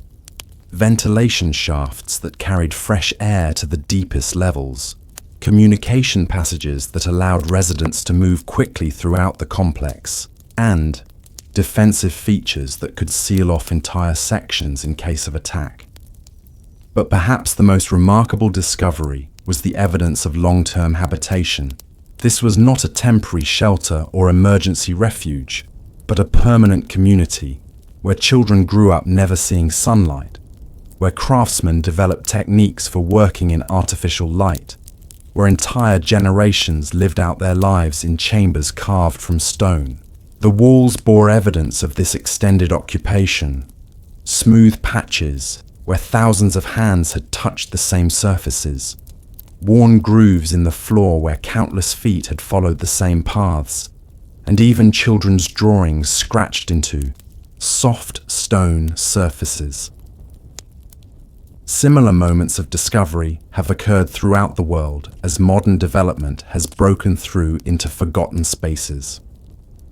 In 1985, construction workers in Mexico City, working on repairs after a devastating earthquake, broke through into a chamber beneath the Metropolitan Cathedral. What they found was the foundation of the great Templo Mayor of Tenochtitlan, the primary temple of the Aztec Empire that had been deliberately buried and built over by Spanish conquistadors. The symbolism was profound. The conquerors had not merely destroyed the temple, but had literally buried it beneath the foundation of a Christian cathedral, creating a physical manifestation of cultural suppression. Yet in trying to erase the Aztec temple, the Spanish had actually preserved it, creating an accidental time capsule that maintained artifacts, architectural details, and ritual spaces in remarkable condition. When archaeologists began to explore these rediscovered spaces systematically, they were not merely uncovering architecture and artifacts, but recovering voices that had been silent for centuries. In the underground chambers of Rome's San Clemente Basilica, multiple layers of civilization stack upon each other like pages in a book written by time itself. The current church, built in the 12th century, sits directly above an earlier church from the 4th century, which in turn was built over a 1st century Roman house and a temple to Mithras. Descending through these layers is like traveling backward through time, each level revealing a different moment in human spiritual development. In the Mithraic temple, at the lowest level, archaeologists found evidence of mystery religion practices that predated Christianity in Rome. The chamber, with its stone benches arranged around a central altar, still bears traces of the rituals that took place there: scorch marks from sacred fires, channels carved into stone to direct the flow of sacrificial blood, and inscriptions that hint at beliefs about death and rebirth that influenced later Christian practices. Above this pagan temple, the remains of the early Christian church tell a different story, one of a new religion struggling to establish itself in a hostile environment. The walls bear faint traces of frescoes depicting biblical scenes, painted by artists who had to work in secret, creating beauty in hidden places where the faithful could gather without fear of persecution. These underground Christians developed their own artistic vocabulary, using symbols that would be meaningless to Roman authorities, but carried deep significance for believers. The layering of belief systems within these underground spaces reveals the complexity of cultural transition. The early Christians did not simply replace pagan practices, but absorbed and transformed them. Elements of Mithraic ritual appear in early Christian ceremonies. Architectural features from the Roman house influenced the design of the early church, and even some of the artistic motifs from the pagan temple were adapted for Christian use. What modern archaeology reveals is not the clean replacement of one civilization by another, but the messy, gradual, deeply human process by which new cultures emerge from the roots of old ones. In the underground chambers beneath Mexico City's cathedral, archaeologists have made similar discoveries about cultural continuity and transformation. The Spanish conquistadors built their cathedral directly over the primary temple of Tenochtitlan, not only to symbolize Christian dominance, but also because they recognized the power of sacred space. Even as they condemned Aztec religion as barbaric, they understood that certain locations held spiritual significance that transcended any particular belief system. The result is a fascinating archaeological palimpsest where Aztec religious symbols can be found incorporated into the foundations of the Christian cathedral. Stone blocks carved with Aztec deities were reused in the construction of Spanish religious buildings, creating an unconscious syncretism where pagan and Christian symbolism coexist in the same structures. Workers building the cathedral were often indigenous people who had grown up worshipping in the Aztec temple, and they sometimes incorporated traditional design elements into their work, creating subtle continuities between the buried and the visible. As the 18th and 19th centuries ushered in an age of scientific inquiry and systematic exploration, the forgotten civilizations beneath the earth began to capture the imagination of scholars and adventurers. The discovery of Pompeii and Herculaneum, Roman cities preserved beneath volcanic ash, demonstrated that entire civilizations could be frozen in time, waiting for the right moment to tell their stories to future generations. The excavation of these buried cities marked a revolution in human understanding of the past. Before Pompeii, history was largely the domain of written records and oral traditions, sources that inevitably reflected the perspectives of the literate elite. But the ash-preserved streets of Pompeii revealed the daily lives of ordinary people. Their homes, their workshops, their taverns, even their graffiti. For the first time, archaeologists could walk through ancient streets, sit in ancient theatres, and examine the exact contents of ancient shops. In the bakeries of Pompeii, excavators found loaves of bread still sitting in ovens, carbonized by volcanic heat, but maintaining their shape after 17 centuries. In private homes, they discovered frescoes depicting not heroic myths or imperial propaganda, but intimate family scenes, erotic art, and decorative elements chosen simply because they brought joy to their owners.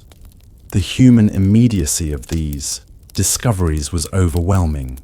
Handprints preserved in plaster, surgical instruments in a doctor's office, even ancient fast food counters with embedded pots that still contain traces of ancient meals. The impact of these discoveries on European consciousness was profound. The buried cities provided tangible proof that highly sophisticated civilizations had existed in the past, complete with urban planning, indoor plumbing, central heating, and artistic achievements that rivaled contemporary European culture. For scholars raised on Enlightenment ideals of progress and European superiority, the revelation that ancient civilizations had achieved such sophistication was both thrilling and humbling. This realization sparked what could be called an underground renaissance, a period of intense interest in excavating and exploring the hidden layers of human history. Throughout Europe and the Middle East, scholars began to dig systematically beneath modern cities, searching for evidence of earlier civilizations. In Paris, the exploration of the catacombs revealed not only ancient burial practices, but also evidence of medieval quarrying operations and Renaissance-era use of underground spaces for storage and refuge. In London, excavations revealed layer upon layer of urban development. Roman London beneath medieval London, beneath Tudor London, beneath modern London. Each layer told part of the story of how a small Roman settlement on the Thames had grown into one of the world's great cities. The discoveries were not merely archaeological, but deeply personal, revealing the lives of individuals who had walked the same streets, dealt with the same seasonal floods, and faced the same urban challenges across nearly 2 millennia. Perhaps Most remarkably, these excavations revealed the continuity of human behavior across vast spans of time.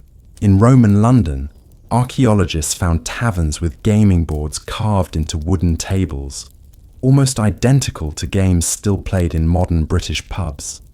They discovered workshops where craftsmen had developed techniques for working with materials, and tools that remained virtually unchanged until the Industrial Revolution. They found evidence of social problems: overcrowding, sanitation challenges, economic inequality, that would be familiar to any modern urban dweller. In the silence of buried chambers, time becomes visible, and the distance between past and present dissolves into whispers of shared humanity. The technological advances of the 19th century made these explorations increasingly sophisticated. Gaslighting allowed archaeologists to work safely in underground spaces that had been dark for centuries. Improved tools made excavation more precise, allowing for the careful preservation of delicate artifacts. And perhaps most importantly, the development of photography meant that discoveries could be documented and shared with scholars around the world, accelerating the pace of understanding and interpretation. As transportation networks improved, sites of underground discovery became destinations for educated travelers. The Grand Tour, once limited to classical sites above ground, began to include underground experiences. Visitors could descend into the catacombs of Rome, explore the underground chambers of ancient cities, and experience firsthand the thrill of walking through spaces that had been sealed off from human presence for centuries. This democratization of archaeological experience had profound cultural effects. The buried civilizations began to influence literature, art, and philosophy. Writers like Edward Bulwer Lytton used archaeological discoveries as inspiration for novels that imagined what life might have been like in these underground worlds. Artists created romanticized paintings of archaeological expeditions, depicting the moment when modern explorers first glimpsed ancient chambers by lamplight. The buried cities also became metaphors for the human unconscious, for the hidden layers of memory and experience that lie beneath the surface of conscious awareness. Just as archaeologists could excavate through layers of civilization to reach ever older truths, philosophers and early psychologists began to imagine that human consciousness itself might have hidden depths waiting to be explored and understood. By the end of the 19th century, the exploration of underground civilizations had become both a scientific discipline and a cultural phenomenon. Universities began to establish departments of archaeology. Museums competed to acquire artifacts from buried cities, and the general public developed an appetite for stories about lost civilizations that continues to this day. The forgotten had become fashionable, the buried had become desirable, and the civilizations that once lay hidden beneath the earth had begun to reshape how the living understood their own place in the vast sweep of human history. Yet even as these discoveries celebrated human achievement and continuity, they also served as sobering reminders of the fragility of civilization itself. Every buried city was evidence that great achievements could be lost, that sophisticated societies could collapse, and that the accumulated wisdom of centuries could vanish if not carefully preserved and transmitted. The underground civilizations were simultaneously inspiring and cautionary, revealing both the heights of human potential and the reality that all human achievements remain vulnerable to the patient erosion of time and the sudden violence of disaster. As the 20th century dawned, the buried civilizations beneath our feet continued to whisper their secrets to those patient enough to listen, experienced enough to interpret, and humble enough to learn from the achievements and failures of those who came before. In the darkness of underground chambers, past and present converged, creating spaces where the living could encounter the dead, not as distant historical abstractions, but as fellow human beings who had faced similar challenges, cherished similar hopes, and left behind evidence of their passage through the brief, bright moment of individual existence within the vast darkness of geological time, beneath the weight of centuries, stirring like sleepers, awakening from the deepest dreams. The spades and brushes of modern archaeologists became instruments of resurrection, each careful stroke revealing fragments of worlds that had waited millennia for their stories to be heard again. The 19th century brought with it a hunger for the past that would reshape humanity's understanding of itself. In the dusty libraries of European universities, scholars pored over ancient texts that spoke of civilizations lost to time. Heinrich Schliemann, driven by childhood dreams of Homer's Troy, stood at the threshold between myth and reality. When his spade first struck the buried walls of what would prove to be the legendary city, he did not merely uncover stones and pottery shards. He opened a doorway through which the voices of the ancients could speak once more. The earth itself became a manuscript, each layer a page written in soil and artifact. The careful removal of each stratum revealed the passage of seasons, the rise and fall of generations, the slow accumulation of human hope and sorrow that had settled like snow over the remains of greatness. In Mesopotamia, where the first cities had risen from river mud, archaeologists found themselves walking through the very streets where Sumerian kings had once held court, where merchants had haggled over grain and gold, where children had played, games whose rules were now lost to time. The decipherment of forgotten scripts became an act of communion with the dead. When Jean-François Champollion finally unlocked the mysteries of Egyptian hieroglyphs through the Rosetta Stone, he did more than crack a code. He restored voice to a civilization that had been mute for over a millennium. The walls of tombs and temples began to speak again, telling stories of pharaohs and farmers, of cosmic beliefs and daily struggles, of a people who had seen themselves as eternal and had been proven both right and wrong by the turning of times. Mount Wheel. In the Indus Valley, where Harappa and Mohenjo-Daro lay buried beneath the alluvial deposits of countless monsoons, British colonial officers and Indian scholars found themselves confronting a mystery that humbled them both. Here was evidence of a civilization that had flourished while Europe was still emerging from the Stone Age. Yet its script remained stubbornly silent, its secrets locked away in symbols that danced tantalizingly on the edge of comprehension. The orderly streets, the sophisticated drainage systems, the standardized weights and measures all spoke of a society of remarkable sophistication. Yet its voice remained a whisper, just beyond the reach of human understanding. The discovery of these lost worlds sent shockwaves through the comfortable certainties of 19th century thought. Here was proof that civilization was far older and more complex than anyone had imagined, that the story of human achievement was not a simple progression from barbarism to enlightenment, but a complex tapestry of rise and fall, achievement and loss, memory and forgetting. Each excavation revealed not just the grandeur of the past, but also its terrible fragility, how even the mightiest empires could be reduced to sherds and shadows, waiting in the darkness for someone to remember their names. The 20th century brought new technologies that transformed archaeology from treasure hunting into a precise science of memory.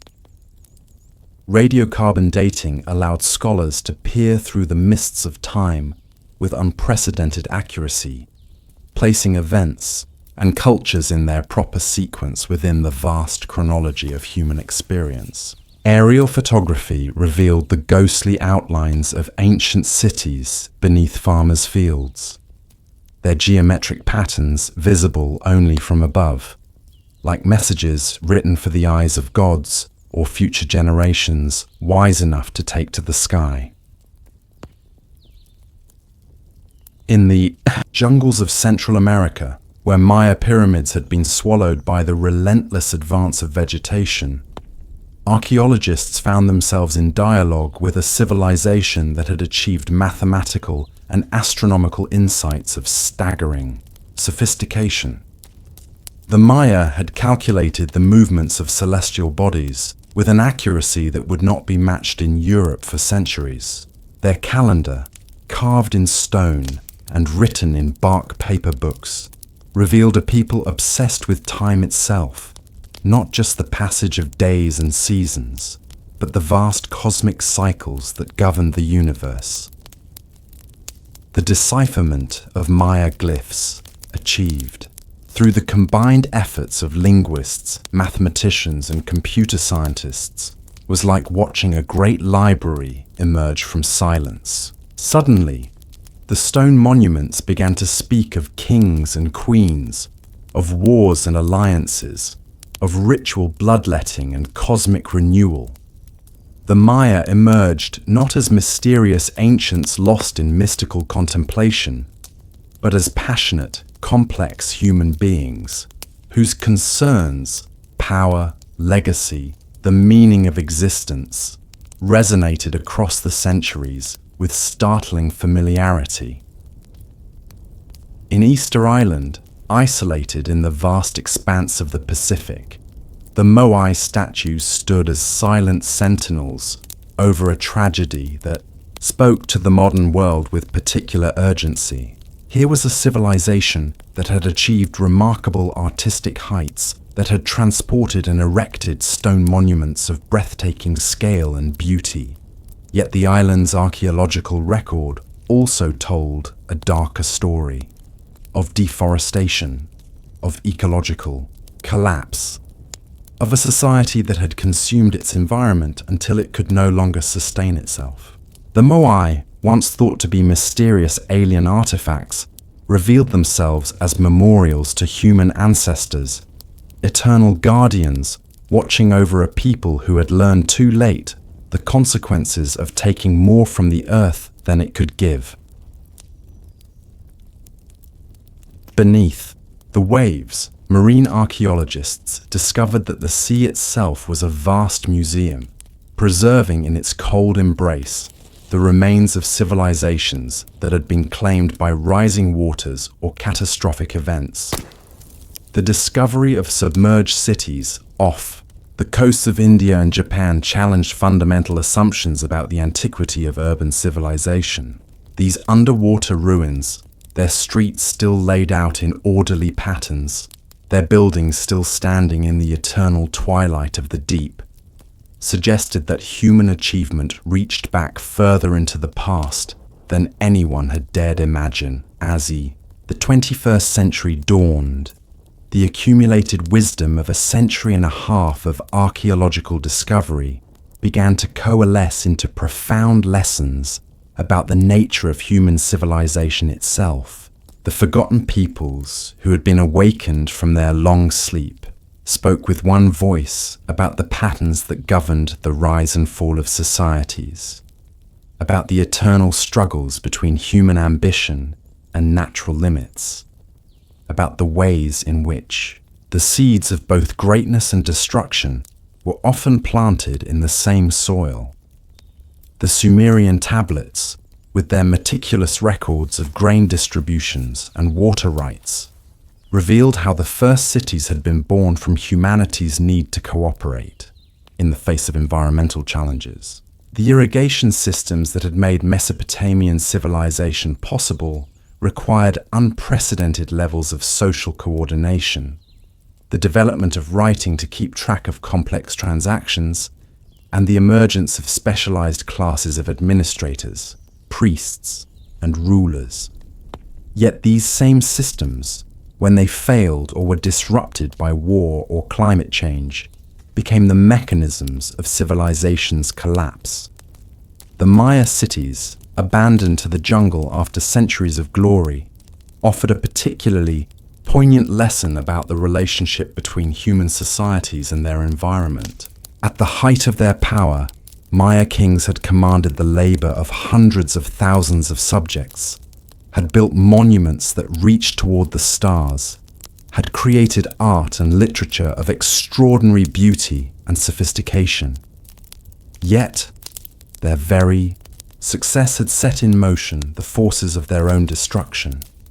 The expansion of agriculture to feed growing populations had led to deforestation and soil depletion. The competition between city-states had escalated into devastating wars that consumed resources and destabilized trade networks. Climate change, perhaps exacerbated by human activity, had brought decades of drought that the weakened system could not withstand. The Indus Valley civilization offered a different model, one of remarkable stability and apparent equality that had endured for nearly a millennium. The standardized weights and measures found throughout their territory spoke of a unified system of trade and administration. The absence of obvious palaces or monuments to individual rulers suggested a society that had found ways to organize itself without the extreme hierarchies that characterized other ancient civilizations. Yet this very success made their disappearance all the more mysterious. They had not collapsed in fire and warfare like the Maya cities, nor been conquered by foreign invaders like so many ancient empires. Instead, they had simply faded away. Their cities gradually abandoned as their people melted back into the subcontinent's complex tapestry of cultures and languages. The Bronze Age collapse, that mysterious period around 1200 BCE when civilizations, from Greece to Mesopotamia, suddenly disintegrated, offered sobering insights into the interconnectedness of ancient societies and their vulnerabilities. What had once been seen as separate, unrelated collapses was now understood as a cascade, a failure that had swept across the entire Eastern Mediterranean world. Trade networks that had carried tin from Afghanistan and amber from the Baltic had suddenly snapped. Cities that had stood for centuries were abandoned or destroyed. Writing systems were forgotten. Populations declined dramatically. The causes remained hotly debated: climate change, invasions by mysterious sea peoples, internal rebellions, epidemic disease. But the lesson was clear. Even the most sophisticated ancient societies were far more fragile than their builders had imagined. The Roman Empire, perhaps the most thoroughly documented of all ancient civilizations, provided the most complete picture of how a society could achieve unprecedented size and sophistication while carrying within itself the seeds of its own transformation. The efficiency of Roman administration, the engineering marvels of Roman infrastructure, the cultural synthesis that had created a unified Mediterranean world, all of these achievements were real and lasting. Yet the very expansion that had been Rome's greatest strength had also been its greatest weakness. The empire had grown too large to defend, too complex to administer, too diverse to govern with a single set of institutions designed for a small Italian city-state. What emerged from the study of these forgotten civilizations was not a simple narrative of progress or decline, but a complex understanding of how human societies adapted to changing circumstances, how they innovated in response to challenges, and how they ultimately succeeded or failed based on their ability to maintain the delicate balance between human needs and environmental limits. Each civilization had been an experiment in human organization, a unique solution to the eternal problems of how to live together, how to distribute resources, how to make meaning from the brief span of mortal existence. in the laboratories, and universities where archaeologists process their finds. The artifacts of the ancient world began to speak with unexpected intimacy about the universal experiences of human life. A child's toy found in the ruins of a Harappan house, a love letter written on a Roman wax tablet, a prayer carved into the wall of an Egyptian tomb. These small personal traces of vanished lives bridged the vast gulf of time with startling immediacy. The people who had created these civilizations revealed themselves not as distant figures from humanity's heroic age, but as individuals whose hopes and fears, joys and sorrows were fundamentally recognizable to any modern person. The discovery of ancient hospitals in Harappa, with their sophisticated drainage systems and careful attention to hygiene, spoke of a society that cared for its sick and wounded with a compassion that transcended the ages. The libraries of Ashurbanipal in Nineveh, with their systematic organization and careful preservation of knowledge, revealed an Assyrian king who understood that power built on learning and memory was more enduring than power built on conquest alone. The burial practices found in cultures around the world, from the elaborate tomb goods of Egyptian pharaohs to the simple grave markers of ordinary Mesopotamian farmers, all testified to humanity's eternal refusal to accept that death was the end of story.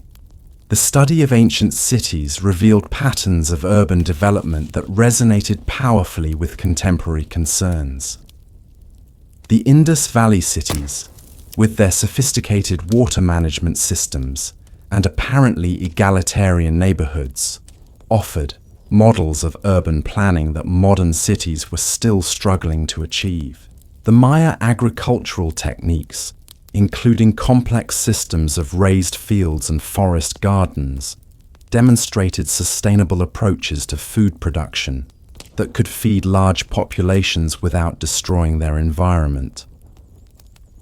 The Roman road network showed how infrastructure could bind diverse regions together into a unified economic and cultural system.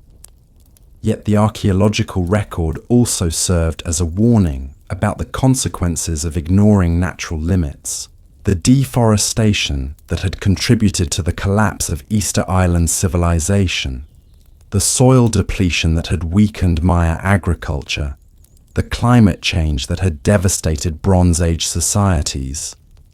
All of these ancient ecological crises provided sobering parallels to contemporary environmental challenges. The civilizations that had thrived were those that had found ways to live within their means, to adapt to changing conditions, to maintain the delicate balance between human needs and natural systems. The religious and philosophical systems of the ancient world, preserved in texts and monuments, revealed the extraordinary diversity of human approaches to the fundamental questions of existence. The Mesopotamian epic of Gilgamesh, one of humanity's earliest great literary works, grappled with themes of mortality, friendship, and the search for meaning that remained as relevant in the modern world as they had been 4,000 years ago. The Egyptian Book of the Dead provided intricate maps of the afterlife that reflected a culture's deep concern with justice and moral accountability. The Vedic hymns of ancient India explored the nature of reality and consciousness with a sophistication that influenced philosophical thought around the world. The art and architecture of these vanished civilizations continued to inspire and inform contemporary creators. The mathematical precision of Mayan astronomical observations influenced modern calendar reforms. The engineering principles embodied in Roman concrete found new applications in contemporary construction. The aesthetic principles of ancient cultures informed modern movements in art and design. The forgotten civilizations had become active participants in the ongoing human conversation about beauty, meaning, and possibility. In museums around the world, the treasures of the ancient world drew millions of visitors who came to experience a direct connection with their shared human heritage. Standing before a Sumerian cuneiform tablet or a Maya stela, contemporary observers could feel the presence of the hands that had shaped clay or carved stone thousands of years ago. These artifacts had become bridges across time, tangible links between the world of the ancients and the concerns of the present. The genetic revolution of the late 20th and early 21st centuries added another layer to the story of human connection across time. DNA analysis of ancient remains revealed the complex patterns of migration, trade, and cultural exchange that had shaped human development. The people of the Indus Valley were found to have genetic connections to populations across Asia. The builders of the great Maya cities were revealed to be part of a vast network of related peoples that stretched from Alaska to South America. The Roman Empire was shown to have been far more ethnically diverse than previously imagined, a truly cosmopolitan society that had drawn talent and energy from across the known world. As archaeologists continued their patient work of resurrection, revealing layer after layer of human achievement and adaptation, a profound pattern began to emerge from the accumulated evidence of millennia.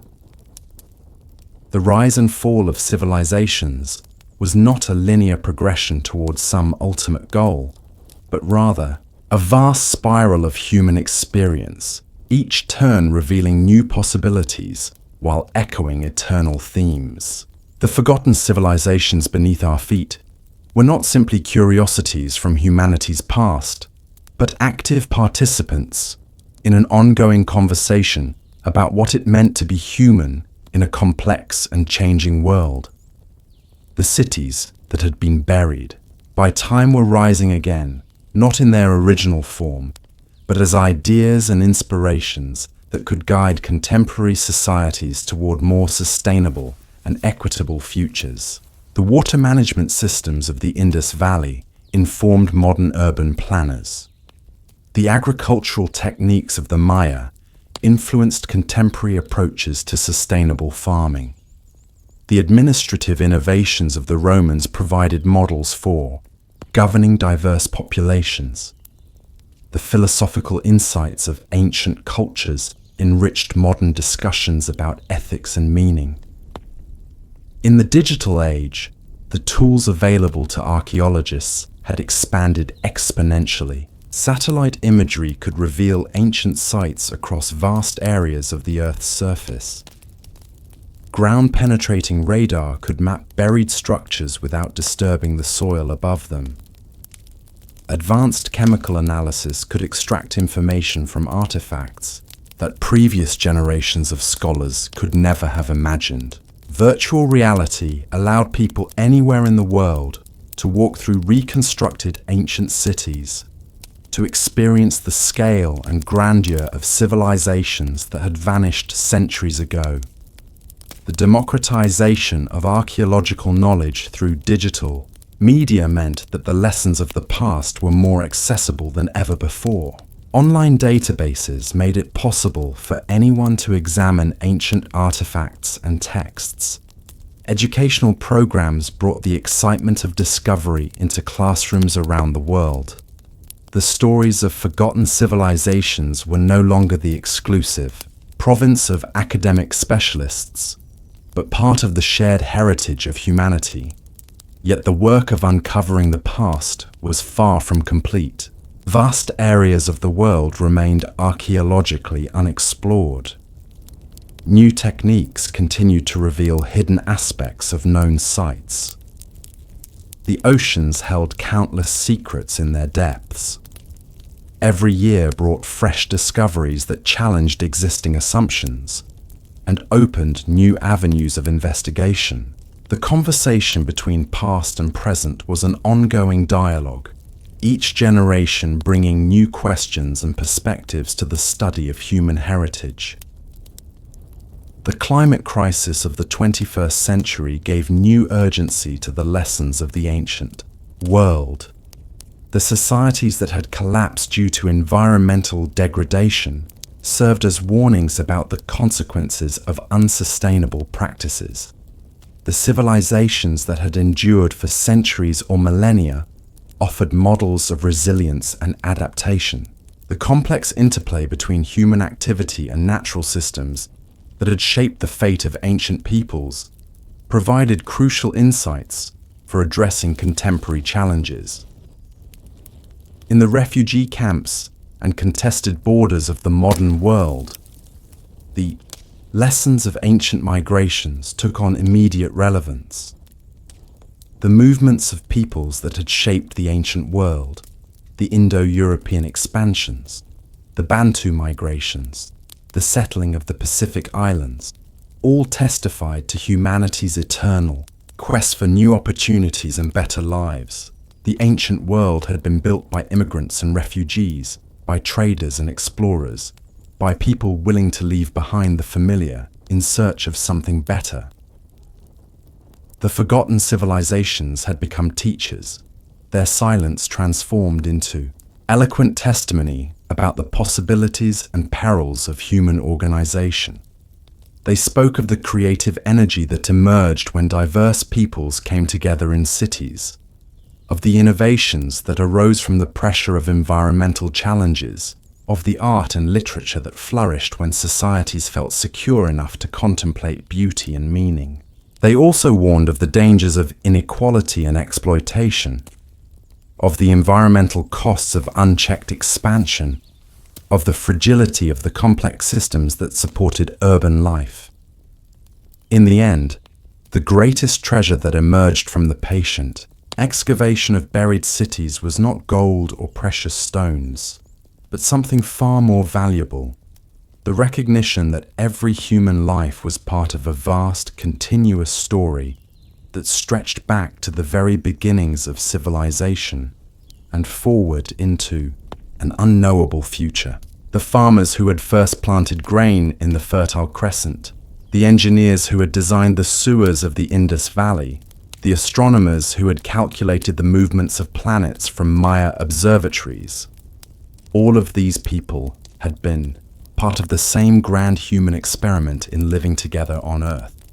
Their achievements had not been diminished by time, but rather revealed in their full significance as each generation of archaeologists uncovered new evidence of their ingenuity and wisdom. The Bronze Age smiths, who had learned to alloy copper and tin, had laid the foundations for all subsequent technological development. The Mesopotamian scribes who had invented writing had created the tool that made complex civilization possible. The Roman engineers who had built roads and aqueducts had demonstrated the power of public works to improve the lives of ordinary people. The forgotten civilizations had become laboratories of human possibility, experiments in social organization that had tested different approaches to the eternal challenges of cooperation, governance, and meaning-making. Some had succeeded for centuries or millennia before finally succumbing to the forces of change. Others had collapsed quickly when their foundations proved inadequate to the stresses they faced. All had contributed something valuable to the accumulated wisdom of the species. The archaeological record revealed that innovation had been a constant throughout human history, that every generation had faced new challenges and found new solutions. The irrigation systems of ancient Mesopotamia had been as revolutionary in their time as the internet was in ours. The astronomical calculations of Maya priests had represented the cutting edge of mathematical knowledge. The administrative systems of Chinese dynasties had managed populations and territories on a scale that dwarfed most modern governments. Yet for all their achievements, these ancient peoples had remained recognizably human.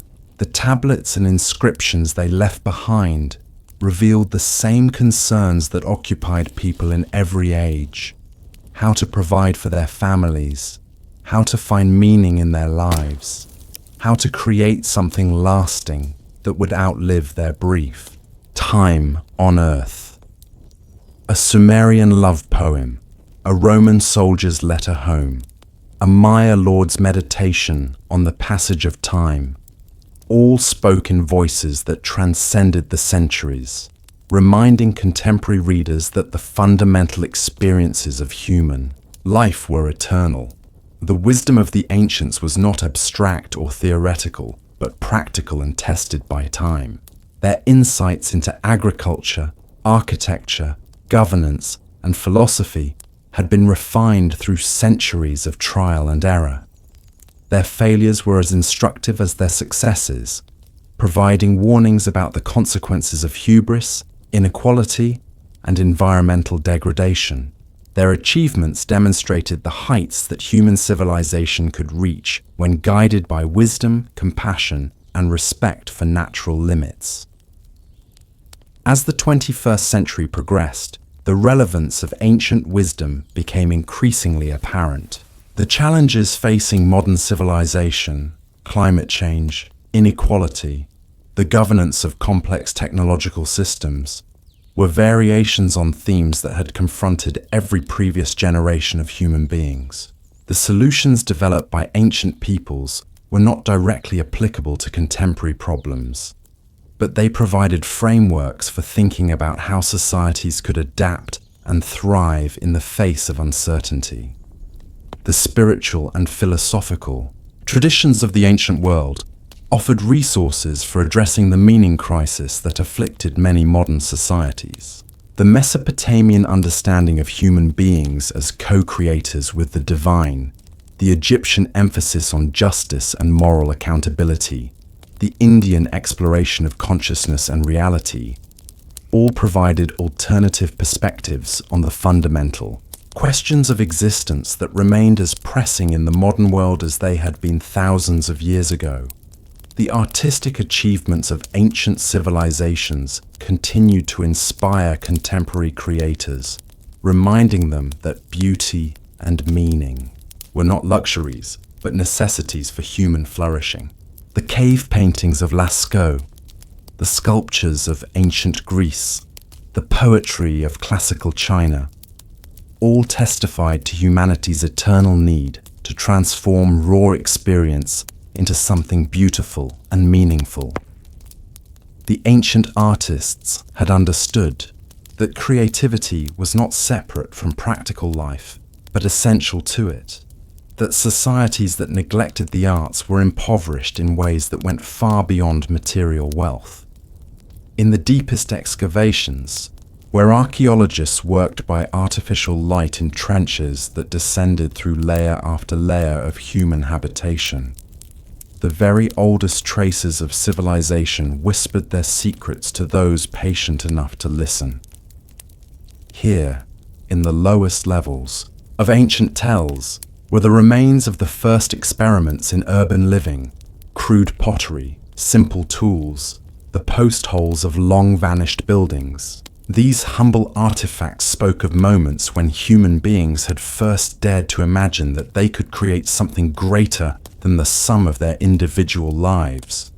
The transformation from hunter-gatherer bands to settled communities had been one of the most dramatic transitions in human history, yet it had happened so gradually that no individual would have been aware of living through a revolution. Generation by generation, people had made small adjustments to their way of life, staying a little longer in favorable locations, investing a little more effort in managing wild plants and animals, developing slightly more sophisticated tools and techniques. Over thousands of years, these incremental changes had accumulated into the foundations of civilization itself. The first farmers who had planted Emma wheat in the hills of the Fertile Crescent could not have foreseen that their decision to save the best seeds for next year's planting would eventually lead to the great cities of Ur and Babylon. The first potters who had learned to shape clay into vessels had no idea that their descendants would use similar techniques to create cuneiform tablets that would preserve human knowledge for millennia. The first metalworkers who had discovered that heating certain rocks could produce useful tools had unknowingly initiated a technological revolution that would eventually carry human beings to the moon and beyond. Each innovation had built upon previous discoveries, creating a cascade of technological and social development that had accelerated through the centuries.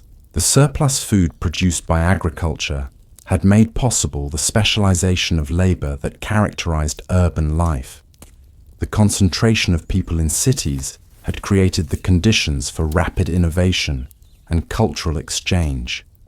The development of writing had allowed knowledge to accumulate across generations, enabling each to build upon the achievements of their predecessors. The archaeological record revealed that this process had not been smooth or inevitable. Civilizations had emerged, flourished, and collapsed in cycles that seemed to follow certain patterns. Periods of rapid expansion and innovation were often followed by times of stagnation or decline. Environmental pressures, social tensions, and external threats had repeatedly challenged human societies, forcing them to adapt or perish. The most successful civilizations had been those that had maintained their flexibility, their capacity to learn from experience and adjust their practices to changing circumstances. The forgotten civilizations had been laboratories of human experiment, testing different approaches to the fundamental challenges of social organization. Some had emphasized centralized authority and hierarchical control. Others had developed more egalitarian systems based on consensus and cooperation. Some had been expansionist and militaristic, seeking to dominate their neighbors through conquest. Others had been focused primarily on internal development, seeking to perfect their own societies rather than extend their influence over others. The diversity of ancient solutions to common problems was perhaps their greatest gift to the modern world. Contemporary societies facing complex challenges could look to the past not for ready-made answers, but for inspiration and perspective. The hydraulic civilizations of ancient Mesopotamia and China had developed sophisticated techniques for managing water resources that could inform modern approaches to environmental stewardship. The trade networks of the ancient world had created unprecedented levels of cultural and economic exchange that prefigured modern globalization. The religious and philosophical traditions of the ancient world had grappled with questions that remained central to human experience: the nature of ultimate reality, the meaning of suffering, the proper relationship between individual fulfillment and social responsibility. Their insights, preserved in texts and monuments, continued to offer guidance to people seeking to understand their place in the cosmos and their obligations to one another. As the Earth continued to yield its secrets to patient archaeologists, new discoveries regularly challenged existing assumptions and opened fresh perspectives on the human past. The recent excavation of Göbekli Tepe in Turkey, with its massive stone pillars carved with elaborate reliefs, suggested that complex religious and artistic traditions had emerged even before the development of agriculture. The discovery of sophisticated astronomical instruments in ancient Greek shipwrecks revealed levels of technological sophistication that had previously been unsuspected. Each new find added another piece to the vast puzzle of human achievement and adaptation. In the end, the voice that spoke from beneath the accumulated layers of time was not the voice of any single civilization, but the collective voice of humanity itself. A song that had been sung in countless variations but had never fundamentally changed its themes. It was a song of aspiration and loss, of creativity and destruction, of the eternal human struggle to create meaning and beauty in the face of mortality and uncertainty. The forgotten civilizations had not truly been forgotten, for their influence lived on in every aspect of contemporary life. The alphabet used to write these words descended from innovations first developed by ancient Phoenician traders. The mathematical concepts that made modern technology possible had their roots in calculations first performed by Mesopotamian scribes. The legal principles that governed modern societies trace their lineage back to the codes of ancient lawmakers. The artistic traditions that continued to move and inspire people around the world had been nurtured in the workshops and temples of long-vanished cities. More than any specific innovation or achievement, the greatest legacy of the ancient world was the demonstration that human beings could transcend their individual limitations through cooperation and imagination. The cities that had risen from river valleys and desert oases were monuments to the power of collective effort, proof that people working together could accomplish things that would have been impossible for any individual. The art and literature they had created were testaments to the human capacity to find beauty and meaning even in the midst of struggle and uncertainty. The forgotten civilizations had become eternal companions to the living, their wisdom available to anyone willing to listen to the stories preserved in stone and clay and bronze. They spoke of the possibilities that opened when people chose cooperation over conflict, when they invested in the future rather than consuming the present, when they remembered that their individual lives were part of a larger story that stretched across the generations. In museums and archaeological sites around the world, the treasures of the past continued to inspire wonder and reflection. Children standing before a Sumerian statuette or a Maya jade mask could feel the presence of the hands that had shaped these objects thousands of years ago. Students reading ancient texts could hear the voices of people who had grappled with the same fundamental questions that occupied every human heart. Scholars deciphering newly discovered inscriptions could experience the thrill of bringing ancient voices back to life. The conversation between past and present was an eternal dialogue, each generation bringing new questions and perspectives to bear on the accumulated wisdom of the ages. The challenges facing the 21st century, climate change, inequality, the governance of technological systems, were new variations on themes that had confronted every previous generation of human beings. The solutions developed by contemporary societies would become part of the same ongoing experiment in human organization that had begun with the first farmers in ancient Mesopotamia. As archaeological techniques continued to advance and new sites were discovered, the conversation would continue to deepen and evolve. Future generations would have access to information about the past that was currently unimaginable, just as contemporary archaeologists had tools and techniques that would have seemed magical to their predecessors. The story of human civilization would continue to unfold, each new discovery adding depth and complexity to the understanding of what it meant to be human in a complex and changing world. The forgotten civilizations beneath our feet had become teachers and guides, their silence transformed into eloquent testimony about the possibilities and perils of human organization. They spoke of the creative energy that emerged when diverse peoples came together in cities, of the innovations that arose from the pressure of environmental challenges, of the art and literature that flourished when societies felt secure enough to contemplate beauty and meaning. They also warned of the dangers of inequality and exploitation, of the environmental costs of unchecked expansion, of the fragility of the complex systems that supported urban life. Their voices joined the great chorus of human experience, adding their harmonies to a song that had been sung since the first human beings had gathered around fires and told stories about their place in the cosmos. It was a song of hope and sorrow, of triumph and loss, of the eternal human quest to create something meaningful from the brief span of mortal existence.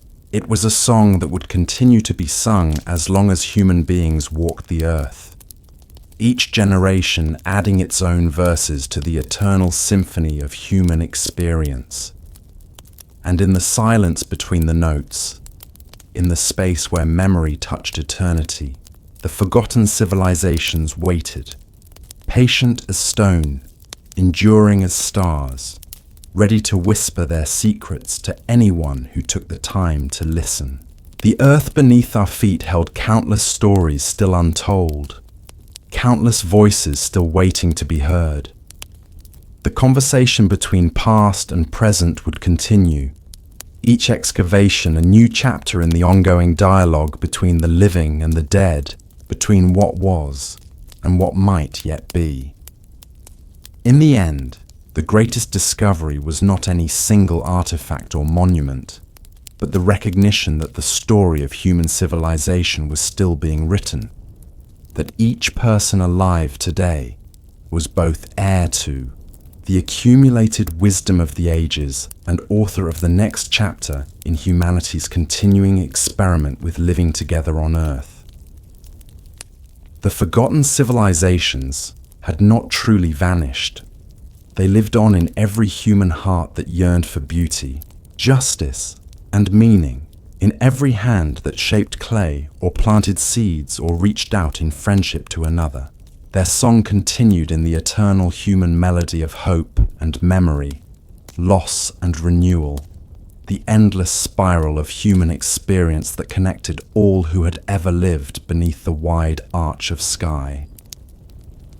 Beneath layers of time, beneath the weight of centuries, beneath the accumulated dust of ages, the chorus sang on, quiet now, but never silent, waiting for those with ears to hear the eternal song of what it meant to be human in a world of stone and star, memory and dream.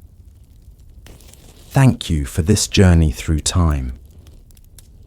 If these whispers from forgotten civilizations have touched your heart and imagination, please take a moment to like this video, share it with fellow seekers of wisdom, and subscribe to fall asleep to history.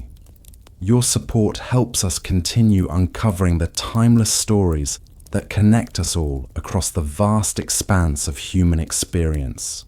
Together, we keep the voices of the ancients alive, ensuring their wisdom continues to guide and inspire future generations.